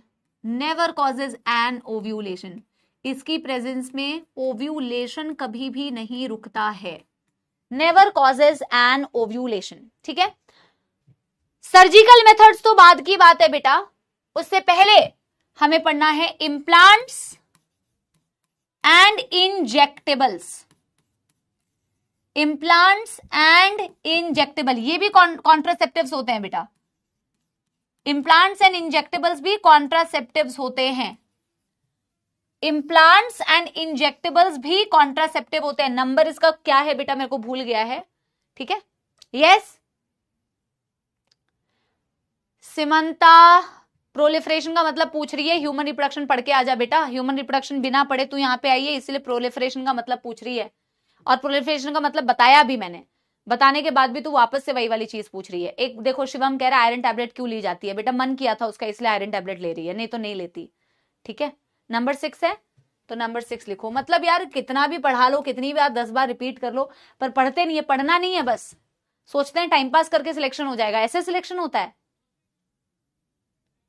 इम्प्लांट्स और इंजेक्टेबल्स, देखो दोनों में प्रोजेस्टेरॉन और ईस्ट्रोजन का कॉम्बिनेशन होता है, सबसे पहले ये याद रख लो। They are also combination of hormones, जिनको बॉडी में अगर तुम इंजेक्टेबल्स बोल रहे हो तो बॉडी में इंजेक्शंस दिए जाते हैं। अगर इंजेक्टेबल्स की बात कर रहे हो तो इंजेक्टेबल्स का मतलब होता है progesterone oestrogen combinations are given as injections into the body. काम कैसे करेगा, जैसा काम कर रहा है पिल्स जैसे काम कर रहे हैं, पिल्स का काम भी बेटा प्रोजेस्टेरॉन और ईस्ट्रोजन का कॉम्बिनेशन ही तो है, तो प्रोजेस्टेरॉन ईस्ट्रोजन कंबाइन वे में जैसे काम करते हैं बिल्कुल वैसे काम करना है, तो मैं उसकी पूरी कहानी वापस से लिखनी ही नहीं है। इंजेक्शंस के फॉर्म में अगर तुमने बेटा हार्मोन्स को ले लिया तो वो इंजेक्टेबल्स हो गए। इम्प्लांट करने का मतलब होता है ऐसा लग रहा है कहीं पे कोई चीज रख दी हो, प्लेस कर दी गई हो। तो इम्प्लांट्स क्या होते हैं, सबसे पहले ये देखते हैं बेटा। Implants are hormone containing devices, hormone containing devices, hormone containing मतलब बेटा progesterone oestrogen,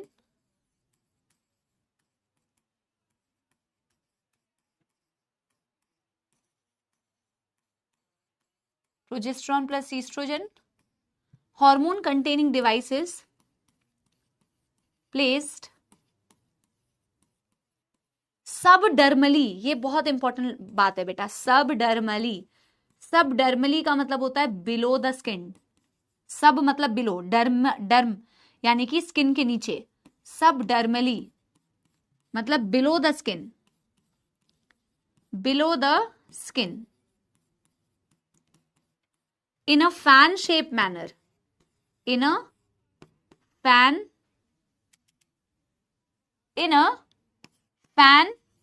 shaped manner, in a fan shaped manner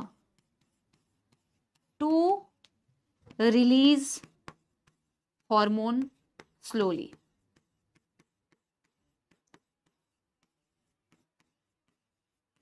implants के नाम से समझ में आ रहा है कोई चीज बॉडी के अंदर प्लेस कर दी गई हो, ठीक है, कोई चीज बॉडी के अंदर प्लेस कर दी गई हो। अरे नंबर को छोड़ दो यार, तुम लोग यार अलग ही पीछे पड़ जाते हो भाई, हटा रही हूं मैं नंबर, जो भी नंबर है इसका, ठीक है।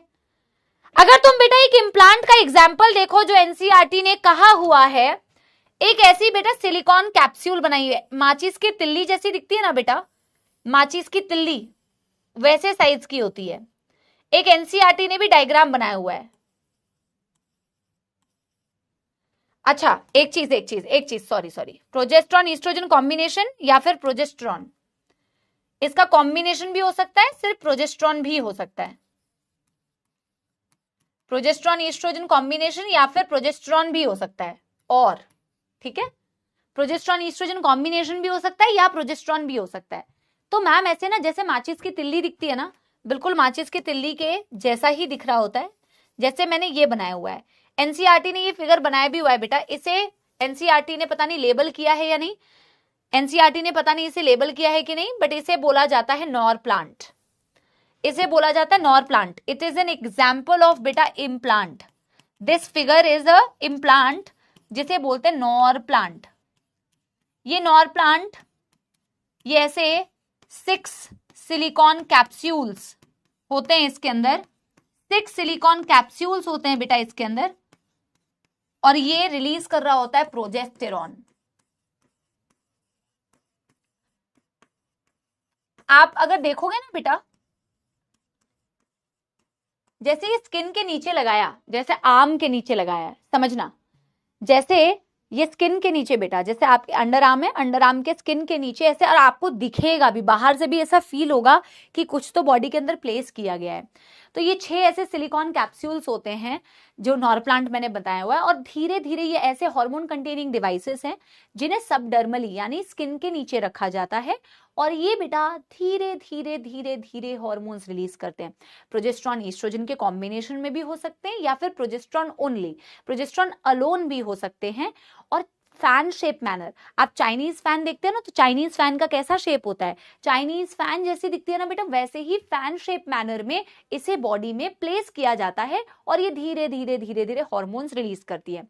ये लंबे दौरान के लिए इफेक्टिव होते हैं बेटा, ये अप टू 5 इयर्स इफेक्टिव हो सकते हैं। जैसे आप आईयूडी के बारे में पढ़ रहे थे, तो आईयूडी 2-3 साल में बेटा इसको रिप्लेस करना पड़ता है आईयूडीज को, लेकिन इम्प्लांट्स जो होते हैं ये बड़े लंबे दौरान के लिए बेटा काम में आ सकते हैं। It can be effective up to 5 years. आपने एक बार इम्प्लांट लगा दिया तो आप 5 साल के लिए बेटा निश्चिंत हो सकते हैं, ठीक है। यस एवरीवन, यस एवरीवन, हो गया क्या?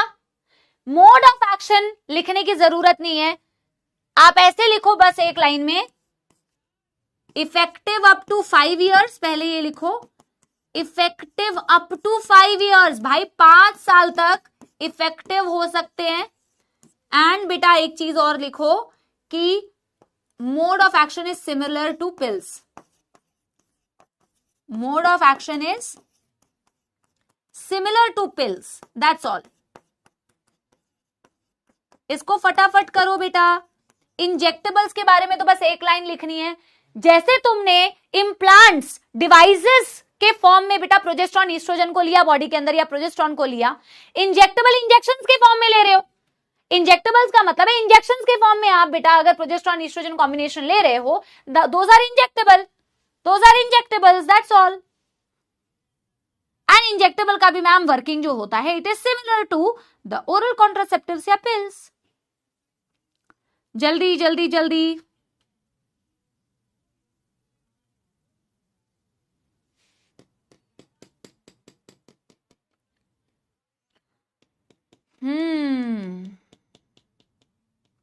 अब पूछ रहा है एक बच्चा कि मैम अगर वर्किंग सबकी सेम होती है तो फिर लोग अलग अलग कॉन्ट्रासेप्टिव क्यों यूज कर रहे हैं?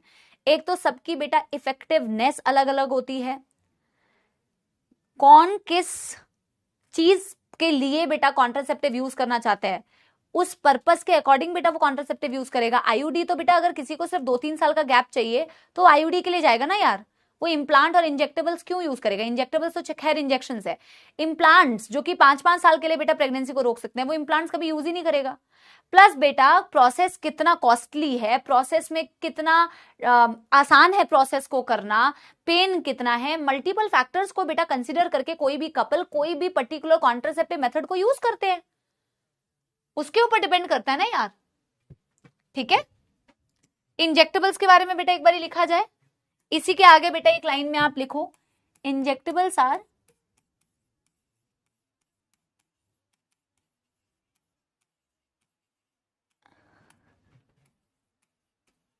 Progesterone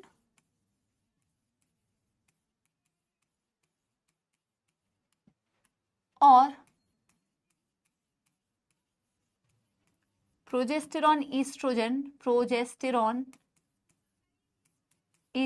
combination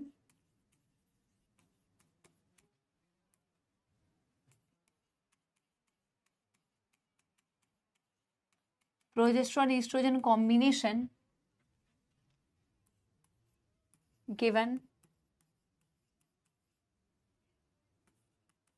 to body as injections and working is similar to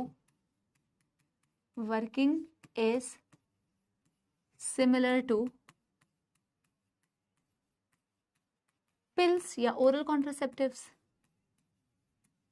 ठीक है, ठीक है। अब बेटा ये तो हुई ऐसे मेथड्स जो टेम्पररी मेथड्स कहलाते हैं, जिनकी रिवर्सिबिलिटी बहुत अच्छी होती है। कपल को अगर प्रेग्नेंट होना है तो वो प्रेग्नेंट हो सकता है, ये टेम्पररी मेथड्स हैं। बट मैम कुछ ऐसे भी कॉन्ट्रासेप्टिव मेथड्स हैं जो परमानेंट मेथड कहलाते हैं, जिनकी रिवर्सिबिलिटी बड़ी पुअर होती है। अगर वो मेथड अडॉप्ट कर लिया, और वैसे बेटा वो वाले मेथड्स वही कपल्स यूज करते हैं जिनके ऑलरेडी 2-3 बच्चे हो गए हैं, जिनको आप बच्चे नहीं चाहिए। तो जिन्होंने ये मन बना लिया कि भैया आप बच्चे नहीं चाहिए, तो फिर वो बेटा फाइनली वो वाले मेथड्स में जाते हैं जो परमानेंट मेथड्स कहलाते हैं, जो सर्जिकल मेथड्स कहलाते हैं, वैसेक्टॉमी एंड ट्यूबेक्टॉमी। ठीक है, यस। अब बात करते हैं बेटा, ऐसे करके मैं लिख देती हूं बी, परमानेंट मेथड्स जो आपने लिखे हुए थे बेटा, आपने ऐसे लिखे हुए थे ना परमानेंट मेथड्स, जिन्हें आपने ये भी लिखा हुआ था कि these are the surgical methods. Permanent methods में आपने लिखा हुआ था बेटा सर्जिकल मेथड्स। सर्जरी करोगे आप, कैसे अभी देखना। सर्जिकल मेथड्स होते हैं प्लस पुअर रिवर्सिबिलिटी होती है। रिवर्सिबिलिटी का मतलब अब अगर प्रेग्नेंट होना चाहते हो तो बहुत ज्यादा समस्या है भैया, पुअर रिवर्सिबिलिटी है। इफेक्टिव तो बहुत ज्यादा होंगे, जिसकी पुअर रिवर्सिबिलिटी है इफेक्टिव तो बहुत तगड़े होंगे, ऑब्वियस सी बात है, बहुत तगड़े होंगे। अरे बा बेटा सबके साइड इफेक्ट्स लिखाऊंगी, आप लोग एनसीईआरटी से देख देख के ये क्या होता है वो क्या होता है मत लिखो यार, पढ़ाई करो। कैसी स्पैमिंग होने लगी है तुम्हारी क्लास में, पढ़ाई करो तसल्ली से, सारी चीजें बताई जाएंगी। अभी टॉपिक खत्म हुआ है क्या? कोई लिखता है इमरजेंसी क्या होता है कॉन्ट्रासेप्टिव, कोई कहता है ये साइड इफेक्ट बता दो, अभी टॉपिक कंप्लीट हुआ है यार? कैसी कर रहे हो यार, है ना। पुअर रिवर्सिबिलिटी, सर्जिकल मेथड्स, इसको बेटा हम एक बारी टेबल बना के थोड़ा समझते हैं। सर्जिकल मेथड्स लड़कों में भी किया जा सकता है, सर्जिकल मेथड्स लड़कियों में भी किया जा सकता है। ठीक है, 10th में पढ़ा है ये, एक बारी करें। यस एवरीवन, करें इसको एक बारी। ये लिख लिया है बेटा, मेरे पास यहां पे जगह नहीं है तो मैं यहां पे करूंगी बेटा, एक टेबल बना के सर्जिकल मेथड्स को लिखूंगी। ठीक है,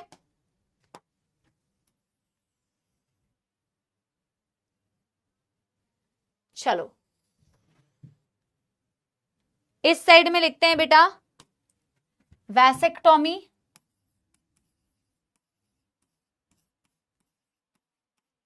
और इस साइड में लिखते हैं बेटा ट्यूबेक्टॉमी।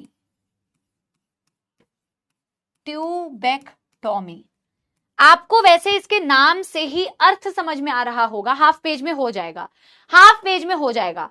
एक्टोमी मतलब रिमूवल, वैस मतलब वैस डिफरेंस, यानी कि जो सर्जिकल मेथड ऑफ कॉन्ट्रासेप्शन बेटा मेल्स में पाया जाता है उसे वैस एक्टोमी बोलेंगे। Tube, fallopian tube, ectomy removal, surgical method of contraception in female that is called as tubectomy.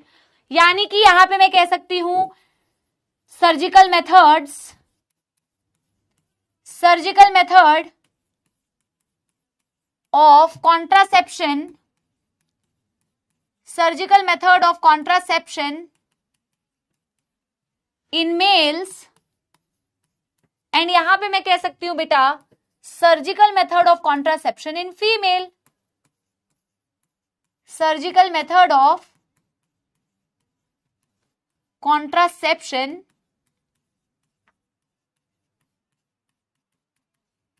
In female. क्या चीज की सर्जरी की?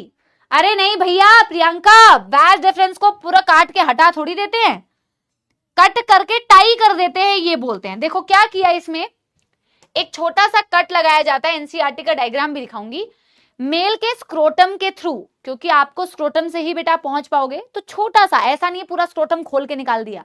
आपको पता है सर्जरी में जितने कम कट्स लगते हैं, जितने छोटे कट्स लगते हैं, वो सर्जरी उतनी अच्छी होती है। तो सारे डॉक्टर्स का हाथ भी अलग अलग होता है ना, सर्जरी करने का तरीका अलग अलग होता है। Best perform when the cuts are very very tiny. So there is a small incision, छोटा कट लगाया जाता है स्क्रोटम से, और स्क्रोटम के थ्रू वैस डिफरेंस तक पहुंचा जाता है। जब वैस डिफरेंस तक आप पहुंचोगे, फिर वैस डिफरेंस तक पहुंचने के बाद बेटा ये देख रहे हो, इसमें इंसिजन लगाया, वैस डिफरेंस तक पहुंचे, ये पूरी वो वाली बेटा पाइप थी जिसके थ्रू स्पर्म्स को आगे आप ट्रांसपोर्ट कर रहे थे। तो आपने क्या किया, यहां जाके इस वैस डिफरेंस के बीच में एक कट लगा दिया, दोनों को अलग कर दिया, कट एंड टाइड अप। जब हम ऐसा कहते हैं ना कट एंड टाइड अप, तो कई महान सपोले बोलते हैं कट किया फिर टाई कर दिया मैम। अरे भाई एक दूसरे के साथ थोड़ी टाई किया, जिनको कट किया था उन्हीं को थोड़ी जोड़ दिया। कट एंड टाइड अप का मतलब समझते हैं कि कट किया और साथ में एक दूसरे के साथ जोड़ दिया, नहीं भैया, कट करते हैं और फिर बेटा इसको मोड़ा और इधर इसको बेटा टाई कर दिया, बांध दिया, और ऊपर वाले को इधर बेटा टाई कर दिया। भाई ऐसे फोल्ड करके ऐसे बांधा, दोनों को आपस में बांध दिया, तो फिर किया ही क्यों था भैया, मूर्खता है फिर तो। समझ में आ रही है बेटा, यस बात समझ में आ रही है बात। तो यहां पे हम लिखेंगे अ small incision is made, incision का मतलब होता है बेटा कट, इंसिजन का मतलब होता है बेटा cut. A small incision is made, incision is made via scrotum, scrotum के थ्रू, स्क्रोटम के थ्रू, छोटा cut scrotum and vas difference is cut and tied up। जैसे आपने यहां पे vas difference को कट किया, इसीलिए बेटा आपने वैसेक्टोमी बोला। why they are tied up? अरे प्राप्ति बेटा यार, सर्जरी आधी अधूरी छोड़ के चली जाएगी। किसी का बेटा यूट्रस को यहाँ पे कार सर्जरी करनी पड़े, अगर कट लगाना पड़े, खुला छोड़ देते हैं मैम, कट किया तो मैम टाई करने की क्या जरूरत है, हमारा तो काम हो गया मैम, बच्चा बाहर आ गया, हम छोड़ देते हैं मैम इसको, बल्ले बल्ले शावा शावा। अरे भाई सर्जरी कंप्लीट होती है, पूरा एक प्रोसेस होता है, कट करके बस कट कर दिया ना मैम, अब सुबह हम जा नहीं पाएगा, हमारा काम हो गया, वैसेक्टोमी हो गई, हम तो ऐसे ही डॉक्टर बनेंगे। अरे भाई एक प्रोसेस होता है यार, कट करके उसे बांधेंगे भी तो ना बेटा, सर्जरी वैसे ही कंप्लीट होगी, खुला छोड़ दिया तुमने। सुनो इसमें क्या होता है, पढ़ो आप जल्दी से बेटा। अ स्मॉल इंसिजन, यहां पे एक स्मॉल इंसिजन एब्डोमेन के थ्रू बेटा या वेजाइना के through, a small incision is made via, किसके थ्रू बेटा, वेजाइना के थ्रू हम जा सकते हैं, या एब्डोमेन के थ्रू बेटा जा सकते हैं, वाया वेजाइना और abdomen, where fallopian tube is cut and tied up, where fallopian tube is cut and tied up। इस डायग्राम में एक बार दिखाऊं, यस तुम्हारे मन में जो बेटा इतने करोड़ों डाउट्स आते हैं ना, मैम अगर टाई टूट गया तो मैम, अगर धागा खुल गया तो मैम, अरे भाई जो तुम्हारे काम मतलब बेमतलब के फिजूल के इतने क्वेश्चंस आ गए तुम्हारे दिमाग में। सुनो, अरे पूछो यार, कोई बात नहीं, जो सवाल मैं कई के तो आंसर दे भी देती हूँ, कोई बात नहीं। इधर सुनो, इसका मतलब ये नहीं बेफिजूल के बेटा कुछ भी पूछो। सुनो इधर मेरी बात, ये दिख रहा है बेटा, ये फैलोपियन ट्यूब को काटा और इधर वाले को इधर जोड़ दिया, इधर वाले को इधर, कट एंड टाइड अप। यहां पे बेटा वैस डिफरेंस को कट किया, कट एंड टाइड अप। ठीक है, ठीक है बेटा, क्लास का टाइम तो खत्म हो गया है, एक पॉइंट और लिखा देती हूं, फिर आगे कंटिन्यू करेंगे। ठीक है, यस। कट करके टाई करने का मेथड का क्या फायदा था मैम? कट करके टाइड अप क्यों किया मैम? वैस डिफरेंस वो डक्ट थी जो टेस्टिस से स्पर्म को लेके जा रही थी। मैंने अगर उस रास्ते को ही ब्लॉक कर दिया, उस रास्ते में दीवार खड़ी कर दी, दीवार तो नहीं खड़ी करी है मैंने, उस रास्ते को ही तोड़ दिया, तो मैम स्पर्म्स ही ट्रांसपोर्ट नहीं हो पाएंगे। जब बेटा स्पर्म आगे ट्रांसपोर्ट ही नहीं हो पाएंगे तो पीनस के थ्रू जब भी इजैक्यूलेशन होगा तो क्या स्पर्म्स बाहर आएंगे? स्पर्म कभी बाहर ही नहीं आ पाएंगे। और फैलोपियन ट्यूब में भी जब मैंने कट किया मैम, फीमेल में ओव्यूलेशन तो हो रही है, ऐसा थोड़ी है फीमेल की मेंस्ट्रुअल साइकिल रुक जाएगी फैलोपियन ट्यूब को कट कर दिया तो। नहीं भाई, तुमने सिर्फ फैलोपियन ट्यूब को कट किया, फीमेल की मेंस्ट्रुअल साइकिल तो नॉर्मल है ना, ओव्यूलेशन तो होगी होगी, पर वो जो अंडा बनेगा ना बेटा, वो एग उस फैलोपियन ट्यूब से होता हुआ ट्रैवल नहीं कर पाएगा। फैलोपियन ट्यूब से वो जो एग है वो ट्रैवल नहीं कर पाएगा बेटा। ये वाली चीज तुम करते हो, तुम ट्रांसपोर्ट ऑफ गैमीट्स को ब्लॉक करते हो ड्यूरिंग वैसेक्टोमी एंड ट्यूबेक्टोमी। मेरी बात समझ रहे हो? तो ये लास्ट पॉइंट लिख लो, फिर यहां से कंटिन्यू करेंगे। Transport of sperm is blocked. आपने बेटा स्पर्म का ट्रांसपोर्ट ब्लॉक किया है। यहां पे ट्रांसपोर्ट ऑफ ओवा इज ब्लॉक्ड। आप लोगों को समझ में आई मेरी ये बात? भाई आपने, कई बच्चों को लगता है अरे मैम फीमेल्स में मेंस्ट्रुअल साइकिल रुक जाएगी क्या, फीमेल में पीरियड्स नहीं आएंगे क्या, मेल्स में स्पर्म बनना रुक जाएगा क्या? नहीं भाई, तुमने सिर्फ उस रास्ते को बेटा कट किया है और उसको मतलब रोका है कि गैमीट अगर बन भी रहे हैं तो वो आगे ट्रांसपोर्ट ना हो पाए, तुमने उस रास्ते को रोक दिया है। ओवा अगर बन भी रहा है तो मैम ओवा आगे ट्रांसपोर्ट ना हो पाए, इन्हें स्टेरिलाइजेशन मेथड्स भी कहते हैं। लास्ट में लिखेंगे कल की क्लास में। कल बेटा इसे MTP STD इसको कंप्लीट करना पड़ेगा, और हमें क्वेश्चन प्रैक्टिस तो वैसे भी करनी है, क्वेश्चन प्रैक्टिस तो कल हो नहीं पाएगी, वो 70-80 क्वेश्चन जो मैं बोल रही हूं, तो जिस क्लास में वो करेंगे ना, अगर कल की क्लास में छोटा सा कोई टॉपिक बचता भी है तो उसे अगली क्लास और साथ में मतलब अगले 2 लेक्चर्स में हमारे क्वेश्चन प्रैक्टिस और चैप्टर खत्म हो जाएगा। ठीक है, यस। अभी मैं इससे रिलेटेड कुछ पॉइंट्स आपको और भी बताऊंगी, क्योंकि अभी बचे हुए हैं, एनसीईआरटी की रीडिंग कराऊंगी, वो कल की क्लास में। ठीक है, अभी इससे 1-2 रिलेटेड बेटा पॉइंट्स भी बचे हैं, वो अगली क्लास में होंगे। चलो भाई, एक तो बेटा 1 घंटे 45 मिनट की क्लास होती थी ना, वो सही होती थी। 1.5 घंटे की क्लास बेटा क्या ही क्लास है यार, क्या करें बताओ। 1.5 घंटे की class is not sufficient, but अब देखो शायद ये आखिरी महीना है, इसके बाद बेटा तुम्हारी रेगुलर क्लासेस स्टार्ट हो जाएंगी। ये समर वेकेशन की वजह से बेटा ये हुआ है, तो कल बेटा यहां से कंटिन्यू करेंगे। एक बार मुझे बता देना कि आप लोगों को अगर कोई कंफ्यूजन है, कोई डाउट्स हैं तो आप जरूर लिखिएगा, और अदरवाइज बेटा do let me know how was the lecture, if you guys understood और नॉट। 1.5 घंटे ऐसे निकल जाता है पलक झपकते, अभी आए और अभी गए ऐसा लगता है। ठीक है, तो नेक्स्ट 2 लेक्चर्स में हमारा टॉपिक भी खत्म हो जाएगा, क्वेश्चन प्रैक्टिस भी हो जाएगी, उसके बाद बेटा हमारा अगला लेक्चर स्टार्ट होगा। ठीक है, चलो एक छोटा सा गाना फटाफट से सुना देती हूँ, नहीं तो तुम बेटा यहाँ पे सॉन्ग करोगे। चलो ये शाम मस्तानी मदहोश किए जाए, मुझे डोर कोई खींचे तेरी ओर लिए जाए। ये शाम मस्तानी मदहोश किए जाए, मुझे डोर कोई खींचे तेरी ओर लिए जाए। एक बच्चे ने ऐसे वाला थम्स अप दिया, ऐसे वाला थम्स अप।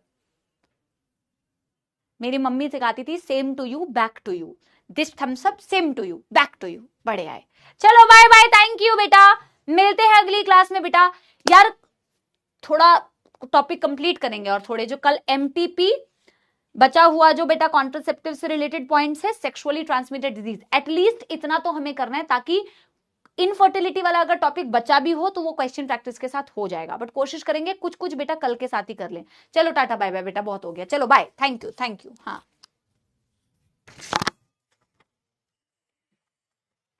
युगल